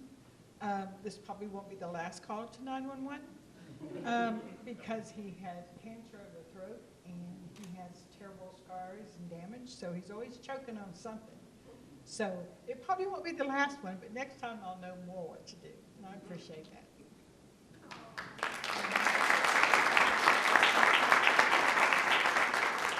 And I just want to read this award and we'll get out of the way. And it's a life-saving award. Let it be known that on May 19, 2019, Darian Hill assisted with instructing a citizen to perform the Heimlich maneuver to help a choking patient. And through her outstanding efforts, it gave someone another chance at life. So we want to say thank you, Darian. There you go.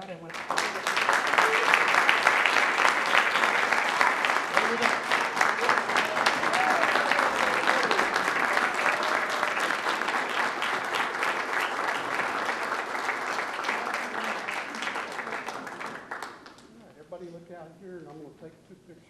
1, 2, 3. Let me get one more. All right, I'm gonna take 2 more. 1, 2, 3. Let me just get a close-up of you two. I mean, you 3. Sorry. All right, 1, 3. 1, 2, 3. And don't want to leave fire and police out. Thank you guys for always being so supportive of dispatch. Thank you.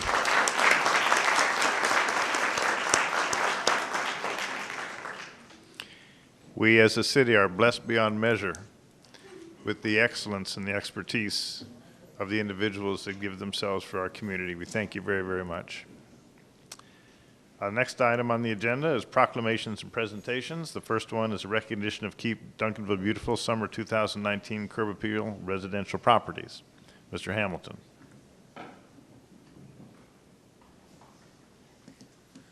Good evening, Mayor and Council, City Manager. This is another continuation of the positive vibes of the evening. I'm the privileged one to be able to share with you all tonight 5 outstanding properties in the community, 1 from each district. And I'd like to also shout out to our Keep Duncanville Beautiful board members who patrol the various districts and look for outstanding examples that are in our neighborhoods. And those that participate in that is Mary Ann Taylor, Barbara McComb, Lee Burton, and Bobby Cutler-Hill. So I'd like to thank those. I believe some of those are in the audience. Barbara's here, Barbara, and Lee is here as well. So thanks to them, and we will, without further ado, go into the properties.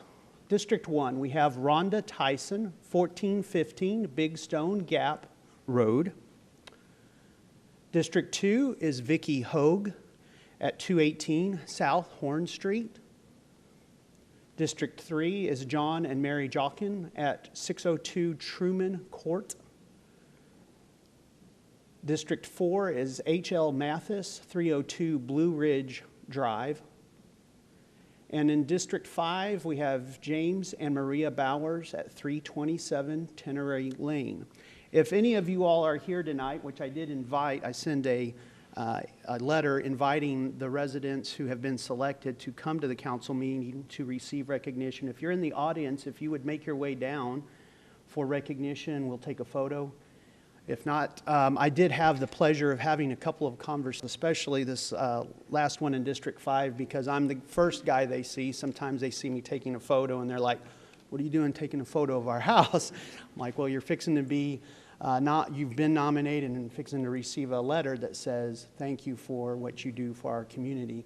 And she explained that she mows her neighbor's yard, and her husband's on her case about, "You do too much for all the others." But I said, you're making your street look beautiful, and we really appreciate the pride that you take. So here you go.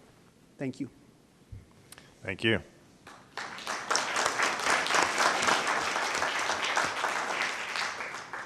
Item 2B is a proclamation in recognition of Juneteenth Day in Duncanville 2019. Mr. Cooks.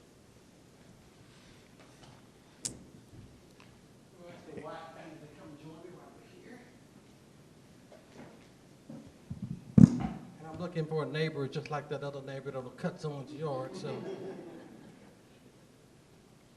Thank you. Tiffany White is receiving an award for the Juneteenth celebration proclamation. Whereas on June 19, 1865, Union soldiers led by Major General Gordon Granger arrived at Galveston, Texas, to enforce President Lincoln's Emancipation Proclamation and declare freedom for all slaves. And whereas each year thereafter, former Texas slaves and their descendants joined the celebration of freedom on June 19th. The day became known as Juneteenth. And whereas across our nations, Americans continue to celebrate Juneteenth, a day to reflect upon suffering of slavery and to remember the joyful declaration of freedom. And whereas it is time of rejoicing with family, friends, and a time for planning the future. And whereas in 2019, Best Southwest Juneteenth celebration will be held Saturday, June 15th, 2019 at Valley Ridge Park, 2850 Park Ridge Drive, Cedar Hill, Texas. Now, therefore, Barry L. Gordon, Mayor of City of Duncanville, Texas, do hereby proclaim June 19, 2019 as Juneteenth Recognition Day in Duncanville, and accepting us tonight is Tiffany White and her son. Thank you very much.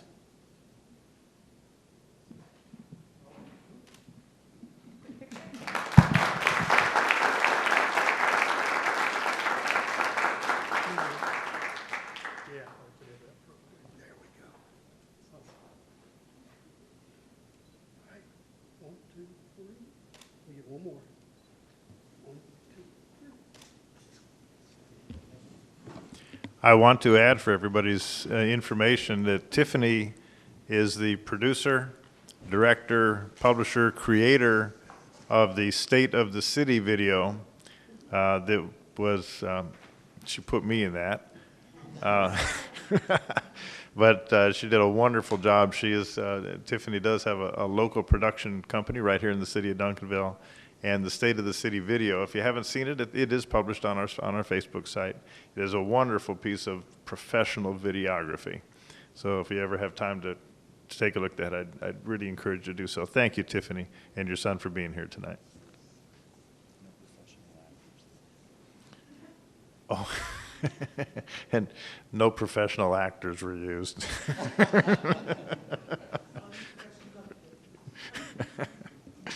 Okay, moving on. Next on the agenda is citizens input, item 3. And in order to do that, cards have to be submitted prior to, and tonight we do not have any, so we will dispense with item number 3. Moving on to item number 4 is the consent agenda. City Secretary, please. Consider the minutes for the May 21st, 2019 City Council regular meeting. Chair will entertain a motion to approve. Second. Yep. We have a motion and a second. Please vote. Thank you. Moving on to item number 5, items for individual consideration on the agenda. Item number 5A. Conduct a public hearing and consider an ordinance to amend the existing DD downtown district to include a PD, planned development zoning, to allow a convenience store with fuel and hotel development on Lot 2, Block 1, Odahi Addition, approximately 4.074 acres, more commonly known as 822 North Duncanville Road, Duncanville. As noted on the agenda, the applicant has requested this item be tabled. However, this has been published as a public hearing, and City Council has chosen to open the public hearing and entertain any comments that any citizens present may wish to address the City Council. So if anyone here present wishes to come and speak to us about this item, please come forward.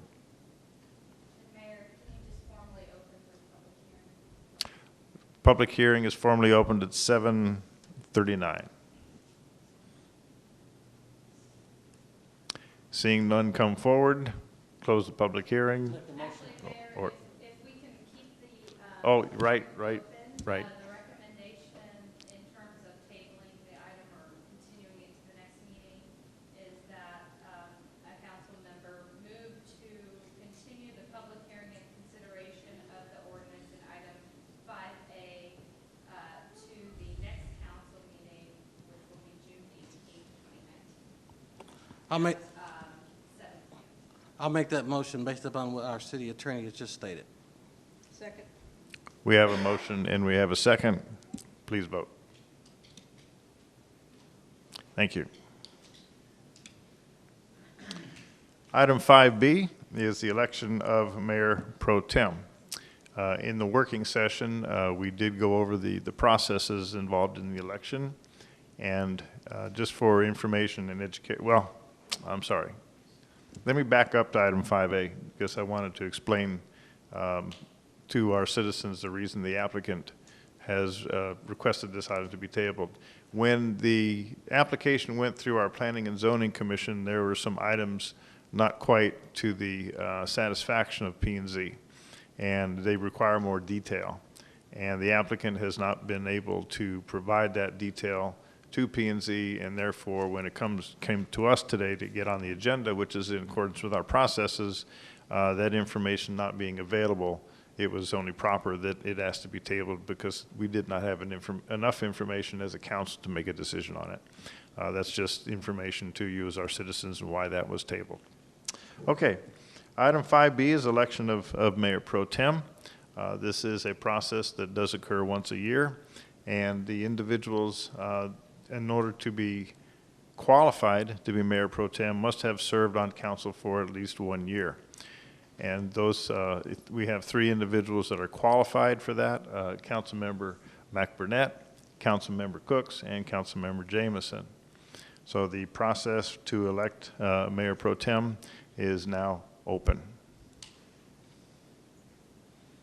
Mayor, I would like to withdraw my name.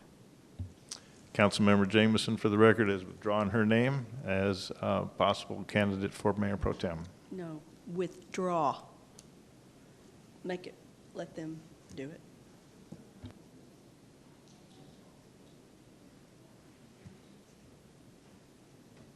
I'm not sure I understand. Mayor, I think she's withdrawing her, she's saying she does not want to be. That's what I was just, no, I was just clarifying what your desire is. Okay.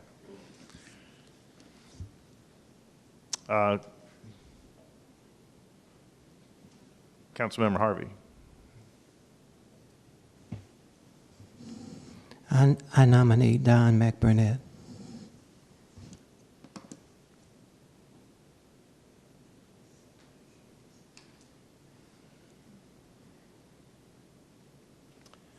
Seeing no other nominations coming in to me, Councilmember Don McBurnett has been nominated.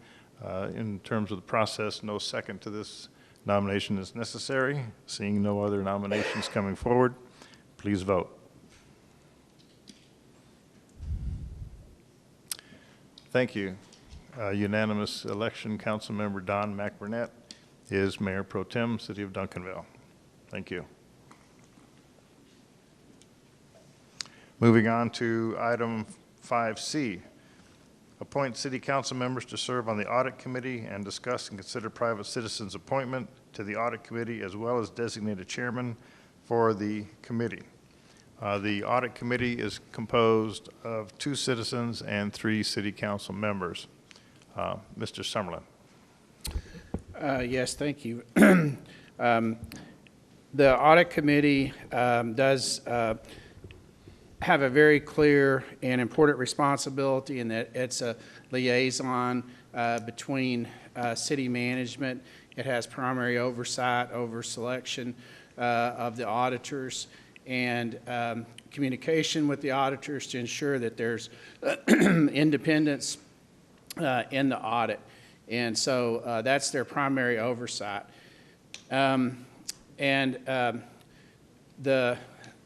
The past present audit committee consisted of Mr. Don McBurnett, Dennis Schwartz was the chairman, and Leslie Thomas for council. Private citizens were James Talley, and he has expressed an interest in serving again should he be nominated, and then Patrick Harvey as a citizen also participated on that. And with that, I'll turn it over for nominations.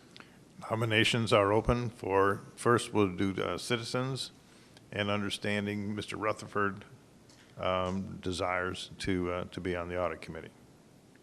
Mr. McBurnett. I was going to make that nomination of Steve Rutherford. Mr. Steve Rutherford is nominated to be on the audit committee as one of 2 citizens. And now, just for clarification, Mr. Talley desires to continue. And do we need to vote on him as well? Yes. City attorney, okay.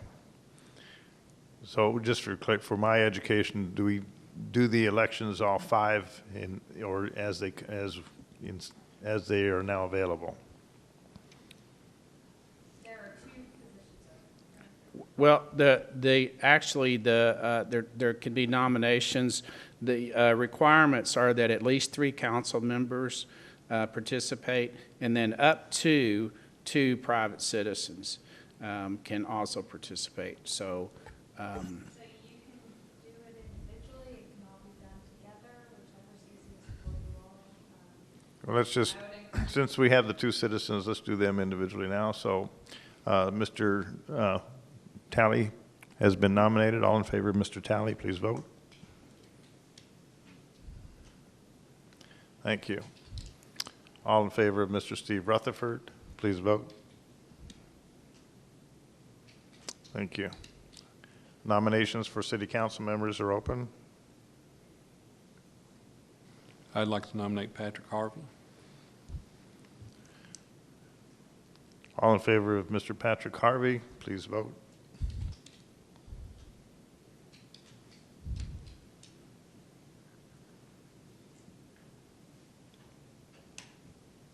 Mr. Harvey? I would like to nominate Don McBurnett. All in favor of Mr. McBurnett, please vote. Thank you. I'd like to nominate Joe Veracruz. All in favor of Mr. Veracruz, please vote. Thank you. So the audit committee is composed. we also need to have a nomination for chairperson for the audit committee. I'd like to nominate Patrick Harvey. Seeing no other nominations for chair, all in favor of Mr. Harvey for chair of the audit committee, please vote. Thank you.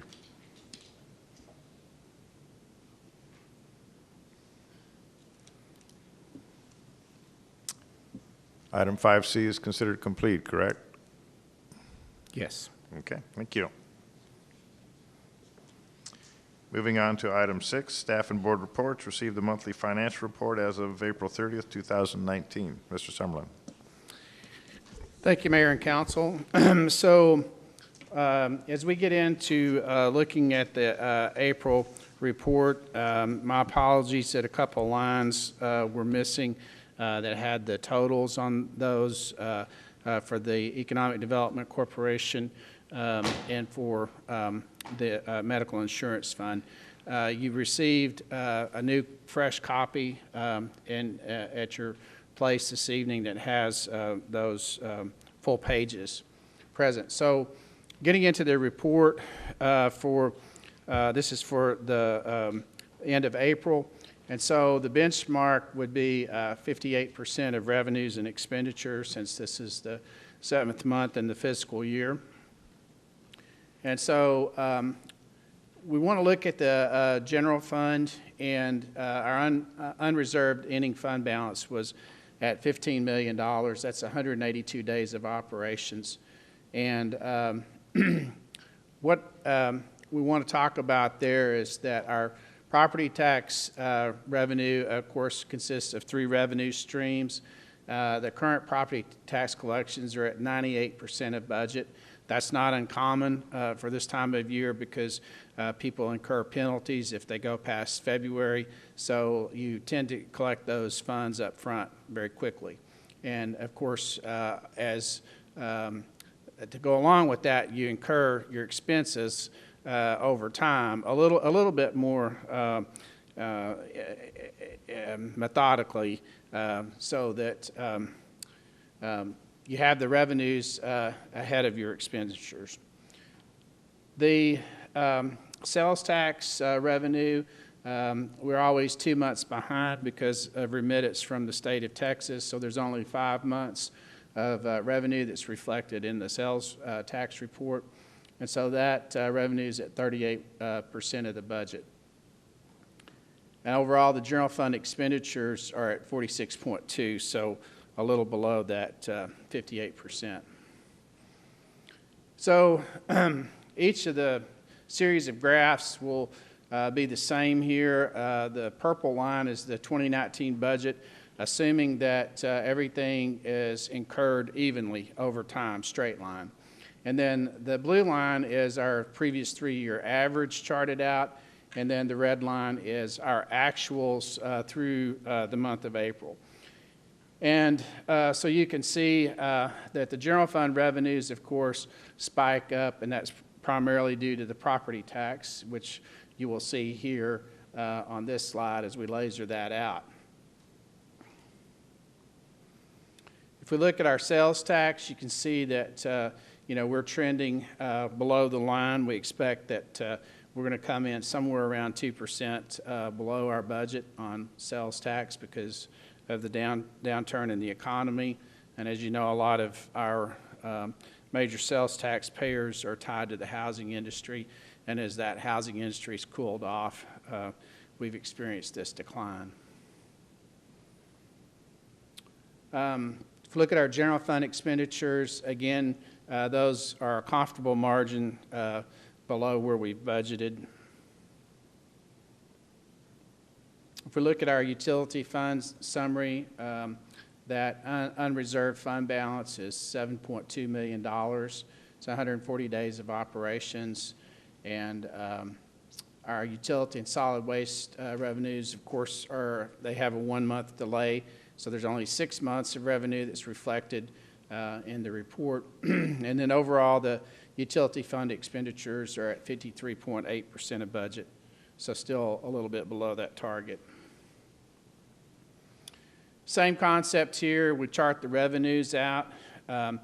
Water revenues are very seasonal, so typically you start to see a spike up when you get in the warmer months as reflected with that previous 3-year average. This year, because of the heavy rainfall, we're not seeing that spike up, so it's a little difficult at this point in time. Of course, after the rain tomorrow, we may dry up and be dry the rest of the summer. Who knows? But typically we follow along that 3-year average. We may be a little bit below that because of the rainfall this year. Our utility fund expenditures, again, those are at a comfortable margin below our budget. And then this is sort of a recap of our one-time projects fund, and you can see there that we have our year-to-date actual overall $306,000 that we've spent. And we've got $2.8 million left in one-time project funds yet to spend. And so those are the highlights.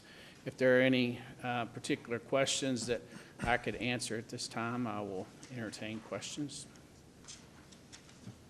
I have one. Excuse me. I have one question on the one-time project fund. Are those funds carried over from one fiscal year to another? They are.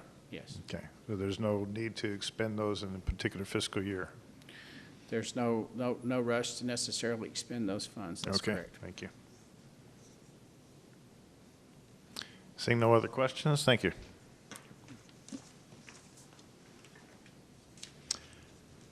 Item 6B, receive the NIBRS conversion report.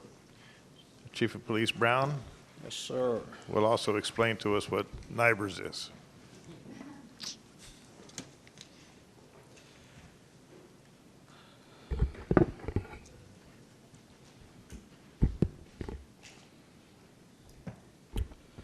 All right. Good evening, Mayor and Council. The first of my 2 presentations this evening is to provide you with an overview of the National Incident-Based Reporting System. Law enforcement agencies across the state of Texas, as well as across the nation, are transitioning from summary reporting to the National Incident-Based Reporting System. So why is this important? Why am I presenting this to you this evening? It's important because this new process is going to impact the way we collect and report crime data. And for the benefit of our 2 new council members, I know Mr. Harvey has been on the council before, But let me briefly walk you through how this process works. Let's say, for example, someone has their automobile broken into, and that person calls the police department. The police officer responds. He or she investigates this burglary of a motor vehicle. They make a police report. They enter the data into our records management system. And once they've entered the data into our records management system, at the end of each month, our records clerk tallies all Part 1 crimes. And we'll talk about what Part 1 crimes are here in just a moment. But once the records clerk tallies all Part 1 crimes, we then send that information to the Texas Department of Public Safety in Austin, Texas. DPS is the repository of all crime data for Texas cities. And each year, the Texas Department of Public Safety produces a book like this. It says, Texas Department of Public Safety, Crime in Texas. This just happens to be a book that I've collected over the years. It's dated 2007. And in this book, you can look at all of the cities in the state of Texas and you can see what the crime is. If I can look at that, you're welcome to do so. So let's talk about the National Incident-Based Reporting System. NIBRS is just an acronym for National Incident-Based Reporting. It captures specific data about crimes and offenders through each incident that occurs. And it's going to replace our old system, which is called the Summary Reporting System. Now, prior to March 1 of 2019, the Duncanville Police Department used the FBI Summary Reporting System, which only included the highest offense in a crime. For example, if someone was robbed and murdered, a person would only report, the police department would only collect the highest offense. So in the example that I've just given you, we would not record the robbery when we report the Part 1 crimes, but we would report the murder because it's the highest, most serious offense. But with the new reporting system with NIBRS, using this same example, we're going to report two offenses. We're going to report the robbery and we're going to report the murder. So NIBRS and summary reporting both fall under the Uniform Crime Reporting System. So if you recall, each quarter when we talk about, when we present the quarterly report, you're familiar with the term Uniform Crime Reporting. So when we look at Part 1 crimes, as I just indicated, each quarter when we present the crime stats to you, you're typically going to see the first 8. You're going to see the murder through the arson. The last 2 are just 2 relatively new offenses that you've not seen before, but I put them up here because they're part of the Part 1 crimes. But now with the NIBRS reporting system, we're going to have 52 different categories that we're going to be collecting data on. You've not seen things like animal cruelty, nor have you seen gambling offenses, pornography, prostitution offenses. You've not seen any of those offenses. So going forward, you're going to see that information when we begin to present the quarterly report. So why switch now? This switch was years in the making. The FBI mandated the change and believes that NIBRS is a more accurate way to count victims of crimes. The FBI requires NIBRS reporting by January 1 of 2020. Now also in the state of Texas, Texas House Bill 11 of the 84th regular session introduced the requirements for Texas to begin its transition from summary reporting to NIBRS reporting. So it set a goal to have NIBRS reporting by September 1st of this year. Now the Duncanville Police Department, we've already began to collect our crime data and we are now reporting it through the new system, through the NIBRS system. The Duncanville Police Department will be transitioning to a new CAD system, computer-aided dispatch system, as well as a records management system. And that system, we were initially told it was going to be in place by January 1. We now believe that it's going to be pushed up a little bit and it's going to be ready by October. And that system only reports the NIBRS reporting. What does NIBRS do?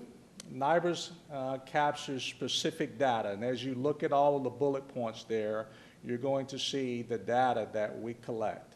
Again, this data is a little more detailed, a little more specific than data that we have collected in the past.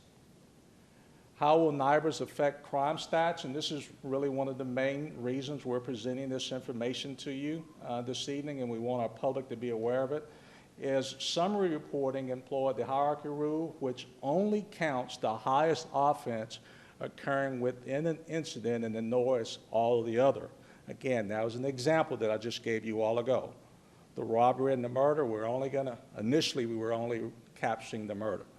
It says NIBRS will count all reportable incidents. This could lead to a false sense of increased crime.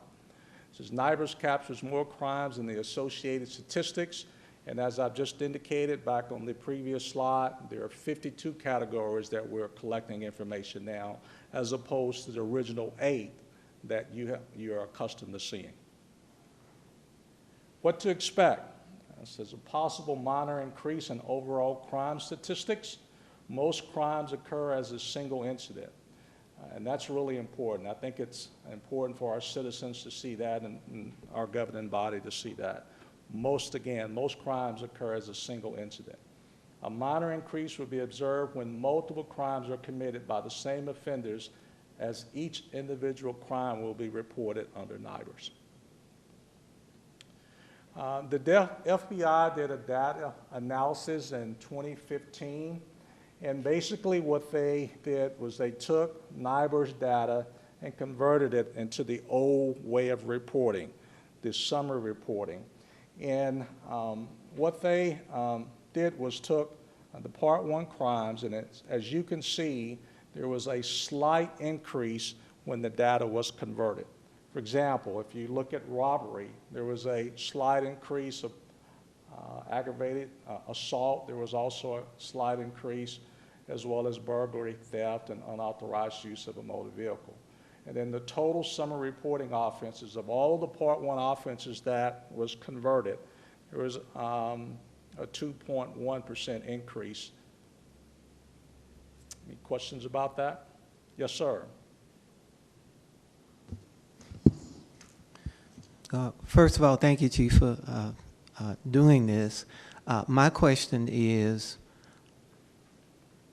under the old system, which was SRS, did you all capture this kind of data and just simply not report it?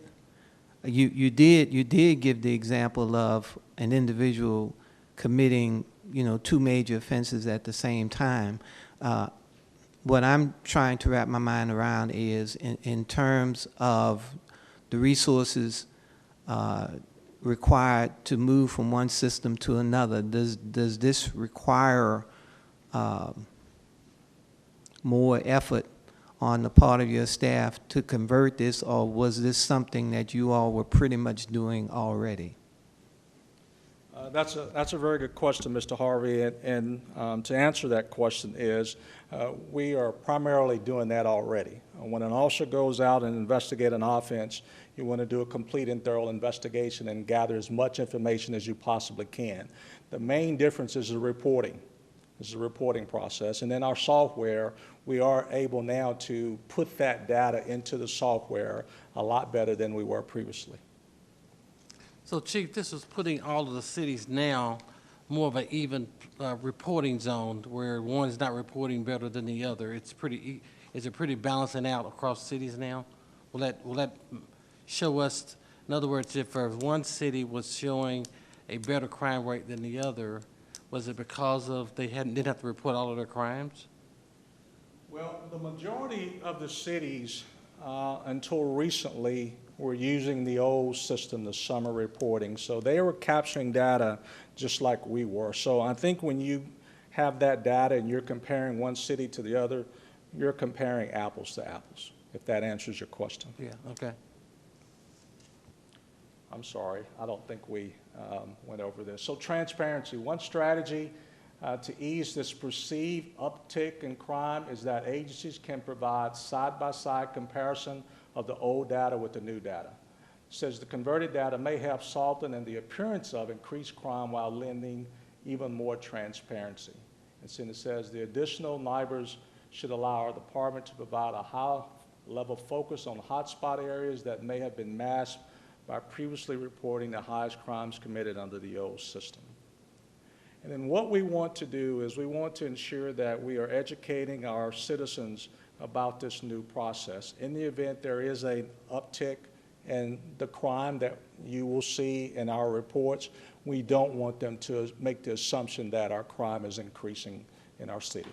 And so that's the very reason why we're presenting this to you this evening, and we'll continue to provide this information to educate our public. In essence, this creates a new baseline. Yes, sir. That's exactly right. And I guess our concern and the concerns in terms of how we as a council are able to communicate statistics on crime, we have to be able to carefully articulate to our citizens this new baseline in the new system. Because I know each of us, well, I have, and I'm sure several others, we always get input about what is our crime rate? It's going up, it's going down, is it the same? What are the bad crimes? And how are they moving in terms of their percentage of year to year? In your opinion, for comparison of data purposes, which we all like to do, unfortunately, Cedar Hill, Lancaster, Red Oak, and all the rest of us around here in the best Southwest, at what point in time, what year do you think that there will be valid comparisons using the NIBR system, in that each city is now is mandated to go to the new system, but the deadline is out to 2021? Sure. I'm not sure I have an answer for you, Mayor. Crime generally increases in the summertime anyway, and so what we're going to see is an increase during these hot summer months. I think what we're going to have to do is just continue to compare our data and take this as a baseline, as you indicated, and just see where it goes. I don't anticipate you seeing any drastic increase in our crime. I think you're going to see something similar to what the FBI analysis indicated in 2015. Do you feel that the other police chiefs in Best Southwest are on the same progress track as we are here in Duncanville? Yes, sir. Because if you look at the history in the Best Southwest, just as in that book, you can go online to the Texas Department of Public Safety and you can take previous years. The Best Southwest cities' crime rate is very similar. Okay. Chief, you might also mention about the new RMS that is also shared with the other cities. Absolutely. Our records management system, we are in the process of having a new record management system, CAD, as well as a computer-aided dispatch system. And as I indicated, that system, initially we thought it was going to be available in January, but looked like it's going to be before January. And all of our crime data is entered into that system by all of the Best Southwest cities since we have the regional concept. So each of our Best Southwest cities are entering our data into that same exact system, and we can see each other's data. So it's a shared system? Yes, sir, absolutely. Okay. Okay.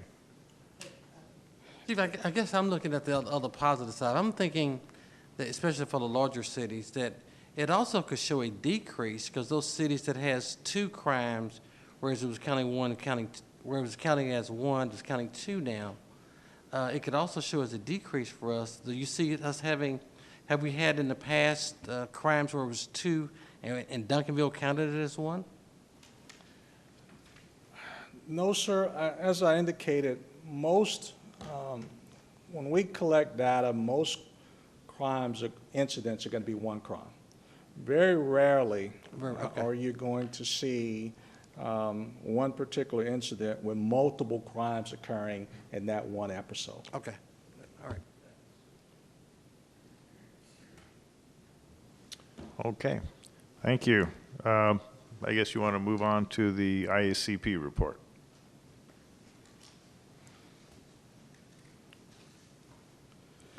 All right, the second of my two presentations this evening is to provide you with an overview and the results of the International Association of Chiefs of Police study. If you recall, Mayor and Council, the police department embarked on a project where we contracted with the International Association of Chiefs of Police to evaluate our recruiting, hiring, and retention processes in the Duncanville Police Department. So why did we do this? Why did we take on this task? It is very difficult over the past several years to hire police officers. And that's not just in Duncanville, that's all across the nation. We are currently advertising with the Texas Municipal League. And just for informational purposes, today I logged on to the Texas Municipal League. I went down to job search, and then I went down to police. And there are over 150 advertisements of vacancies for police officer positions. I also called my colleagues around the Best Southwest. I contacted Cedar Hill. They currently have 3 vacancies in their police department. I contacted Glen Heights. They currently have 4 vacancies. I contacted the City of DeSoto. They currently have 8 vacancies, and they also have 13 officers in various stages of field training. And we also have 8 vacancies, and we have 5 officers in various phases of field training. We have 2 police officers in the police academy, and we have 3 police officers in field training. 2 of those officers in our department will complete their field training within 4 to 5 weeks, and they will then be able to be a one-officer unit.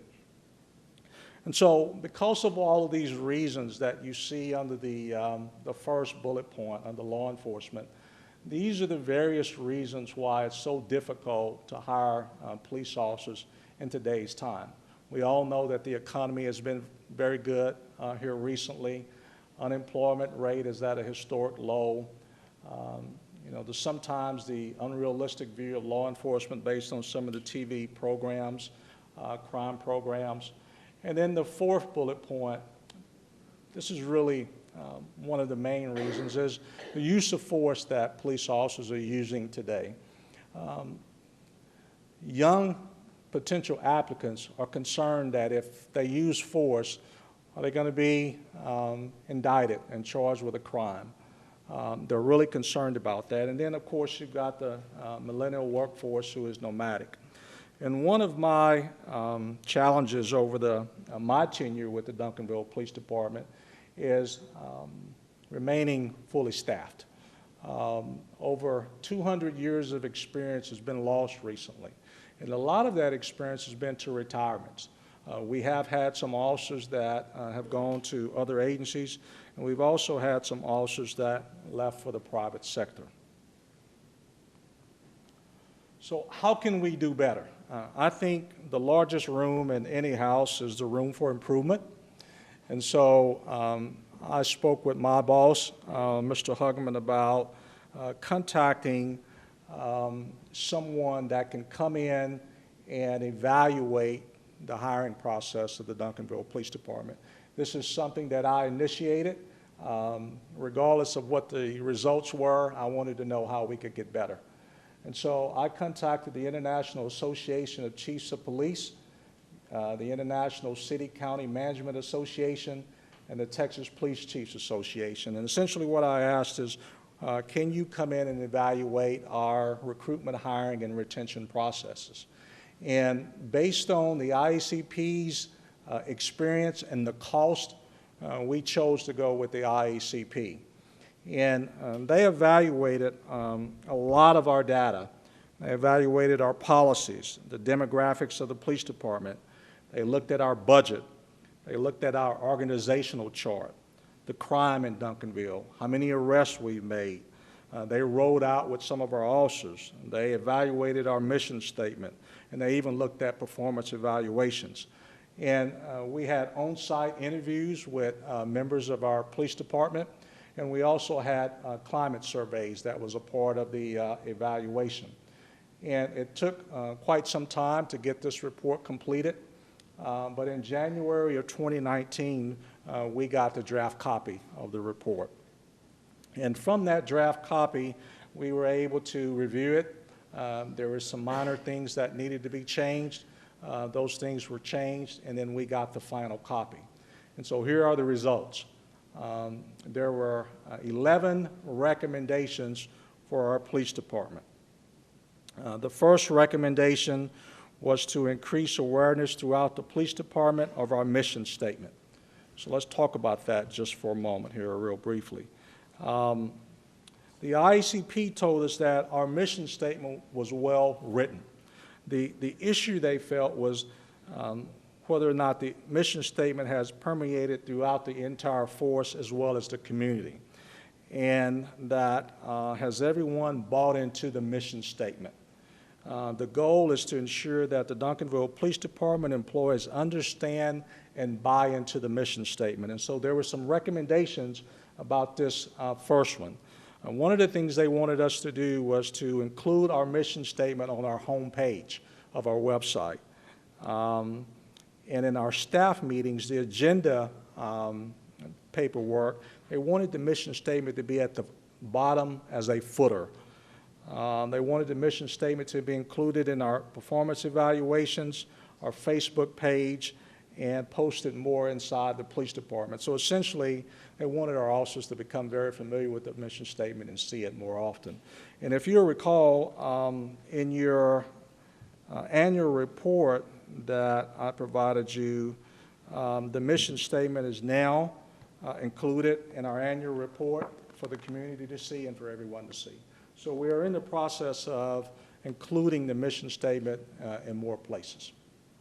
The second recommendation was to re-engineer recruiting standards that mirror 21st century policing goals and the needs of the city of Duncanville. So essentially what they said here, instead of focusing on the minimum standards, what they wanted us to do is highlight desired traits and skills and ability which reflect 21st century policing. So when we talk about minimum standards, the minimum standards in an old advertising document that we have here, this is a card that we created many years ago, and I know you can't see this, I'll pass this around here in just a moment, but the minimum standards are put on this card. And the minimum standards, for example, high school diploma or GED, have a Texas driving license, the minimum things that you would need to become a police officer. They want us to change that thinking and all of a sudden be viewed as an elite agency now. Are you good enough to be a Duncanville Police Department? So essentially what we're doing is rebranding the department.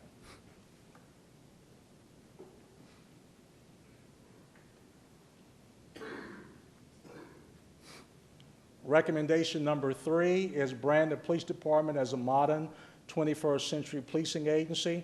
And so I'm sure you probably heard the term 21st century policing quite a bit. All that is, ladies and gentlemen, is a collaborative effort between the police department and law-abiding citizens to reduce crime and move the police department forward. That's really what it is. What are you doing to be proactive in the community? How are you engaging with the citizens? Are there non-enforcement contacts? Are you doing events that you can bring your citizens in as opposed to enforcement contacts? Recommendation number 4, assign a full-time responsibility for recruiting and hiring to a command level employee. If you're seeing the back, Lieutenant Matt Stogner is now that command person. He has been reassigned to recruiting and hiring.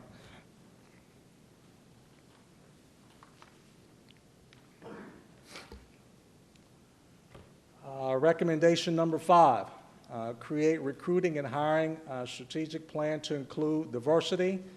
increasing our pool of high-performance candidates, internal referrals. They want our employees to help recruit as opposed to just having a recruiting unit. Everyone should be a recruiter.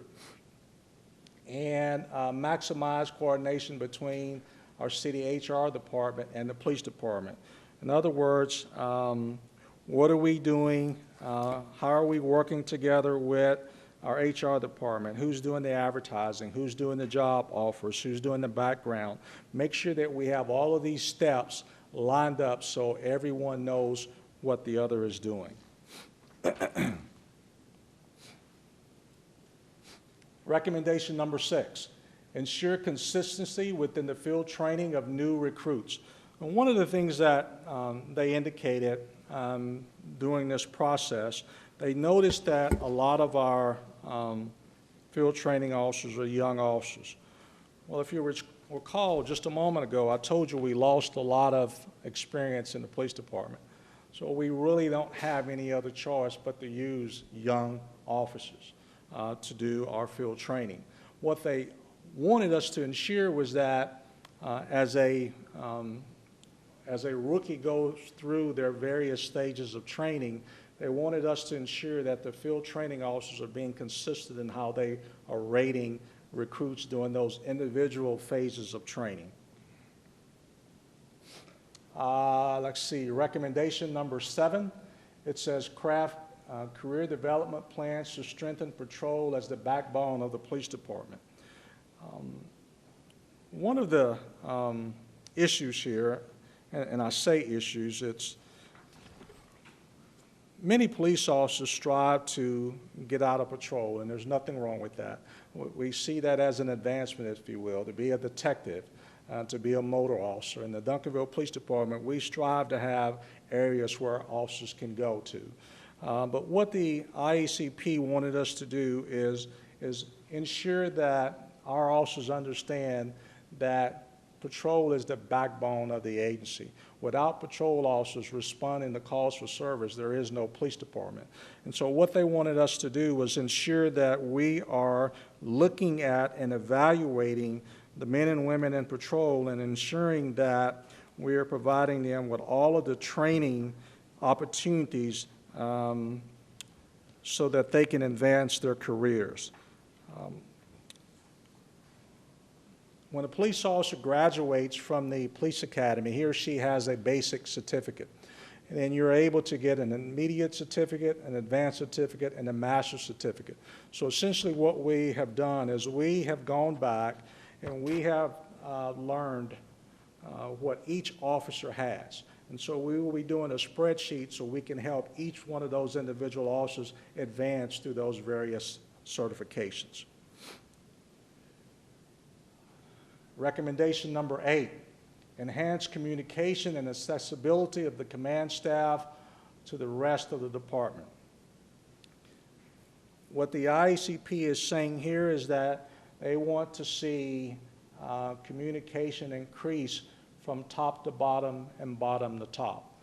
And so we are implementing a number of different protocols to ensure that that happens. We now have what we call night command, where every commander in the police department, lieutenant and above, will work 2 night shifts per year. I just completed my night shift last week. Lieutenant Matt Stogner is working his night shift this week. So twice a year, every commander, the police chief, the assistant police chief, and all 5 lieutenants, we are going to work nights twice a year. We will also be having more ride-alongs with our officers. We're going to have annual meetings where the entire police department come together and we talk, we communicate about any concerns that they may have. We had a supervisors retreat during the summer. So essentially, this is just an opportunity for us to increase communication. Recommendation number 9. Implement telephone and online reporting to free up officers in discretionary time. So essentially what we're talking about here is basic police reports where little benefit of an immediate police response is gained due to a lack of information and suspects. So let's say, for example, Mayor, you're a bicycle rider, and you had a bicycle that was stolen. You discovered that it was stolen a month ago. You don't have the serial number on it. You don't know when it was stolen. You just want a police report for insurance purposes. So instead of calling a police officer out, we want to implement online reporting where you could go online and make the report. You can print out the report from the comfort of your house, and now you have the report that you desire with an officer not having to come out unless you just want the officer to come out. So we will be looking at that.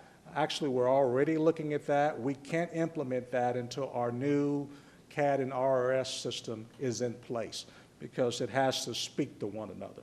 So we'll be doing that at some point in the near future. Recommendation number 10, it says create an officer safety and wellness task force.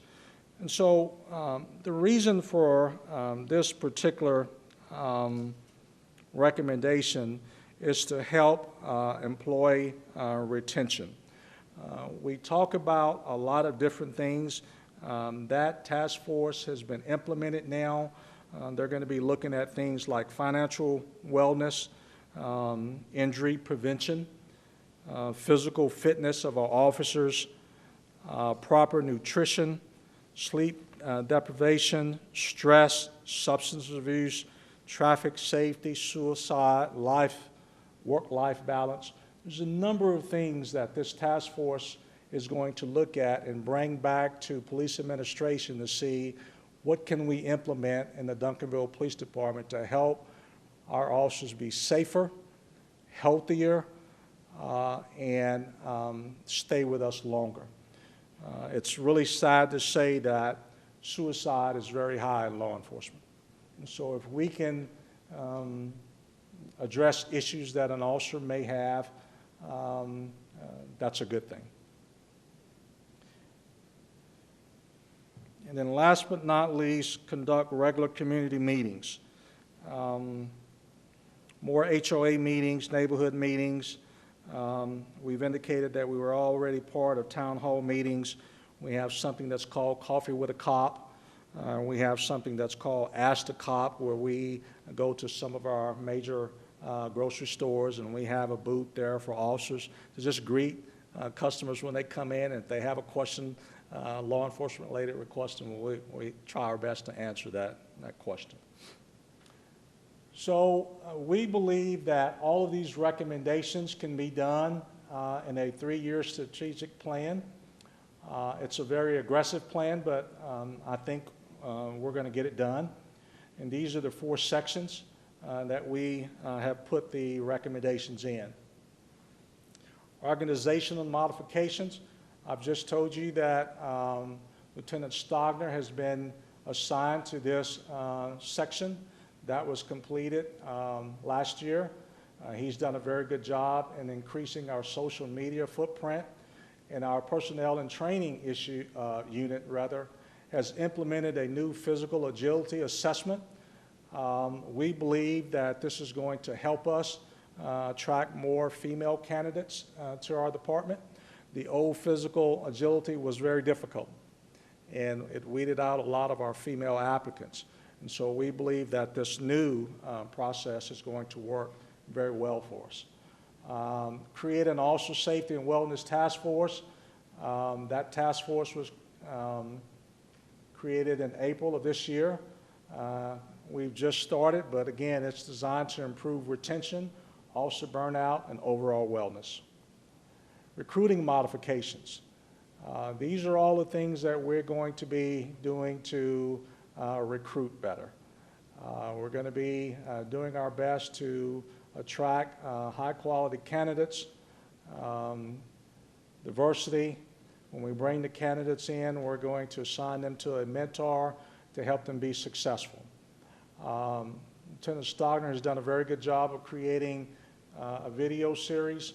We've recently attended a job fair in Fort Worth. We are increasing our use of social media.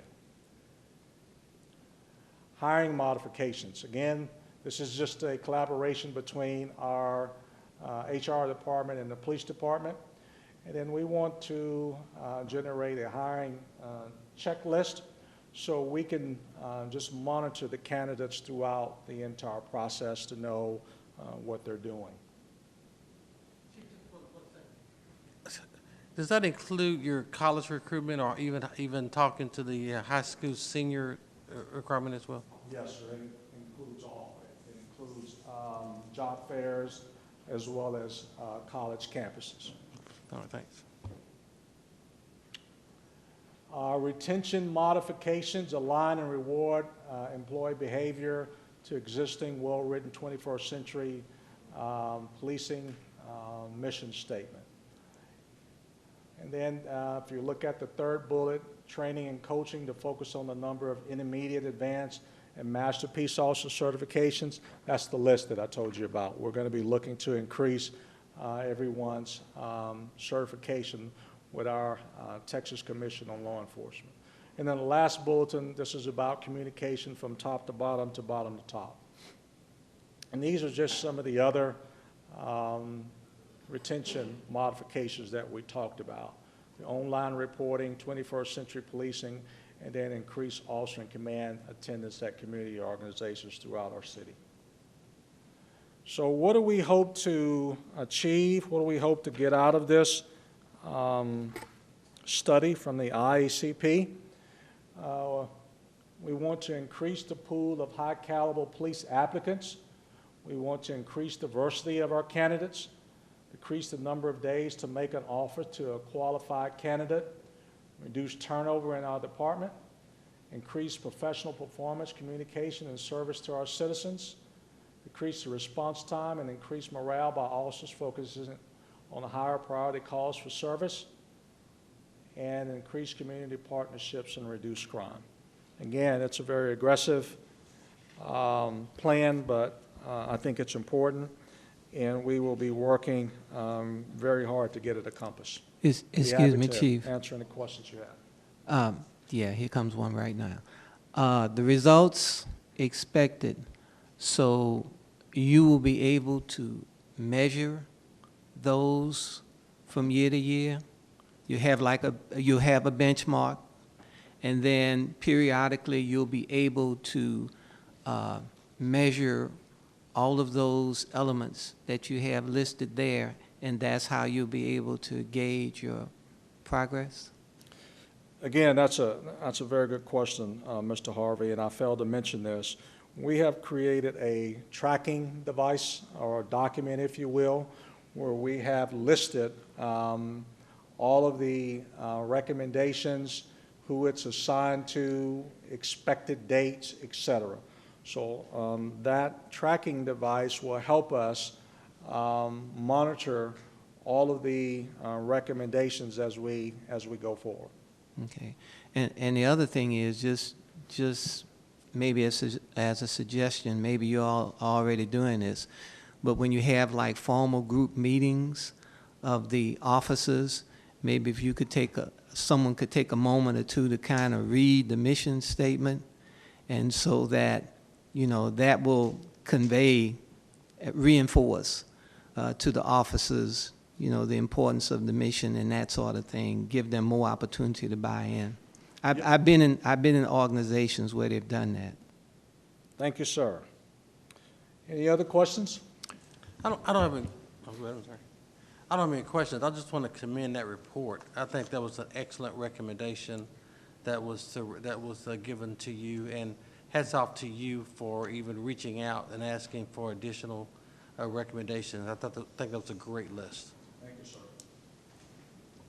Mr. Veracruz. Hey, Chief, on your certification levels, intermediate, advanced, and masters, are they monetarily compensated right now? Good question. Absolutely. The city pays and I can't tell you exactly what it is, for each certification, there's a additional pay for the officer. Yes. Would that be reviewed as well? Do you know? Yes, I guess we could. Sorry. Officers left up to the boss, but. Sure. All right, sir. Yes, sir. As part of the normal budget process, when we review our compensation and benefits, HR looks at all of those different pays, and including the normal base pay. Okay. Thank you, sir. Ms. Jameson? Yes, I want to clarify on the re-engineering recruiting standards. So you had on the card a minimum of, what was it, 30 hours or something like that? So now, when you, they're telling you that you need to hire the standards when you're out there advertising it? Well,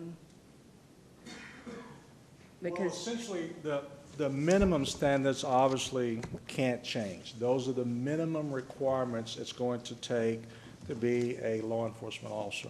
What they are saying is, don't focus on the minimum standards. no kidding. Right, yeah, Raise the bar. Yeah, that's it. yeah. The young lady I sent to you, how did that go? I'm sorry? The young lady I sent to you, how did that go? You know, what Ms. Jameson is referring to is she did some recruiting for us, and I greatly appreciate that. I've called and emailed, and I've not gotten a response, but we're going to continue. But thank you very Really? much. Yeah. She had a degree, and I think that I agree with that. Rather than writing the minimum, we ought to have the maximum. Yes, ma'am. And that may be, because it makes it look more professional. Certainly. And that it's a prestigious thing.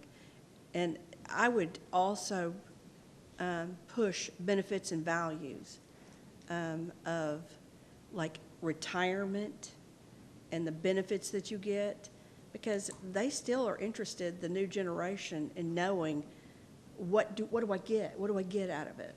And, you know, you can pit those against a lot of the jobs that are out there now, and when you move and move and move, you can move from city to city and keep your retirement and keep your seniority and keep all these benefits that you can't with companies. When you leave one and go to another, you start over. And that's a big benefit. When I talk to people about it, they're surprised, because we don't think in terms of a different system, you know, like the police department or the fire department. You think of it like a regular job, and you don't, if you move. In fact, I just had someone ask me that. If you move to another city, do you lose everything? Mm-hmm. No. Right. That's excellent. And that should be, I think, at the top. That, I mean, obviously you don't want them to leave, but that is a bonus, a selling point, that if anything ever happened that you move to another city, you keep that seniority. You keep that retirement package. You keep it. That's a big deal.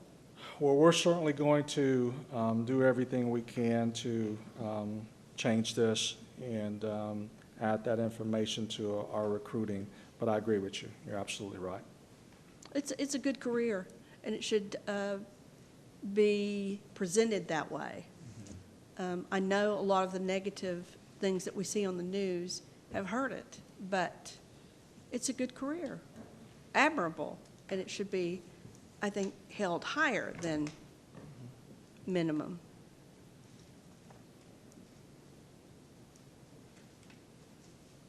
Thank you. Chief, question. My recollection is Lieutenant Stogner was our SWAT commander. Oh, he still is. Okay, and that satisfies my question, because I was thinking if he is taken on this full-time, as you had it, full-time position of recruitment, hiring, and retention, did that move him out of being our commander of SWAT? So he's just taken on another hat. We all wear a lot of hats. So he is still the SWAT commander. He does a very good job in his current role as the operations lieutenant, and he also does a very good job as a SWAT commander. And he loves SWAT. I'm proud of the job he does, and he still holds that position. Okay, because I was concerned about, did that create another staffing slot on the Manning document, but it has not. No, sir. Okay. We had 2 lieutenants signed tonight. He has been placed in the operations lieutenant, which is over this unit. Okay. Just one comment in terms of community relationships. I was the recipient of a briefing from Lieutenant Stogner on what SWAT is and so forth. He did a fantastic job of that. And also Chad Berger, Detective Berger, gave us a briefing on skimming and credit fraud and so on and so forth. You might want to consider having a town hall with Lieutenant Stogner and Detective Berger covering those two things just for our citizens, because both of those were so enlightening in terms of educating me as a citizen in terms of what happens in an active shooter environment. That's what the SWAT briefing was about, what happens in an active shooting environment. And his example was a video from the Las Vegas tragedy. And then Chad Berger gave us examples and hands-on experience with skimming and how to prevent credit card fraud. So you might want to do a town hall with those two guys, because they're fantastic. They're really phenomenal people in terms of being able to communicate these particular issues to our citizens. Thank you for your kind comments, Mayor, and we will certainly consider that, and I'll speak with my supervisor, and whenever he wants us to do something like that, we will. Okay. Mr. McBurnett. Chief, I wanted to thank you for this report tonight, but also I still want to thank you and the rest of the police force for what you do in Duncanville as well. Thank you, sir. Appreciate it. Okay. Seeing no further input comments, we are adjourned at 8:42. Thank you very much.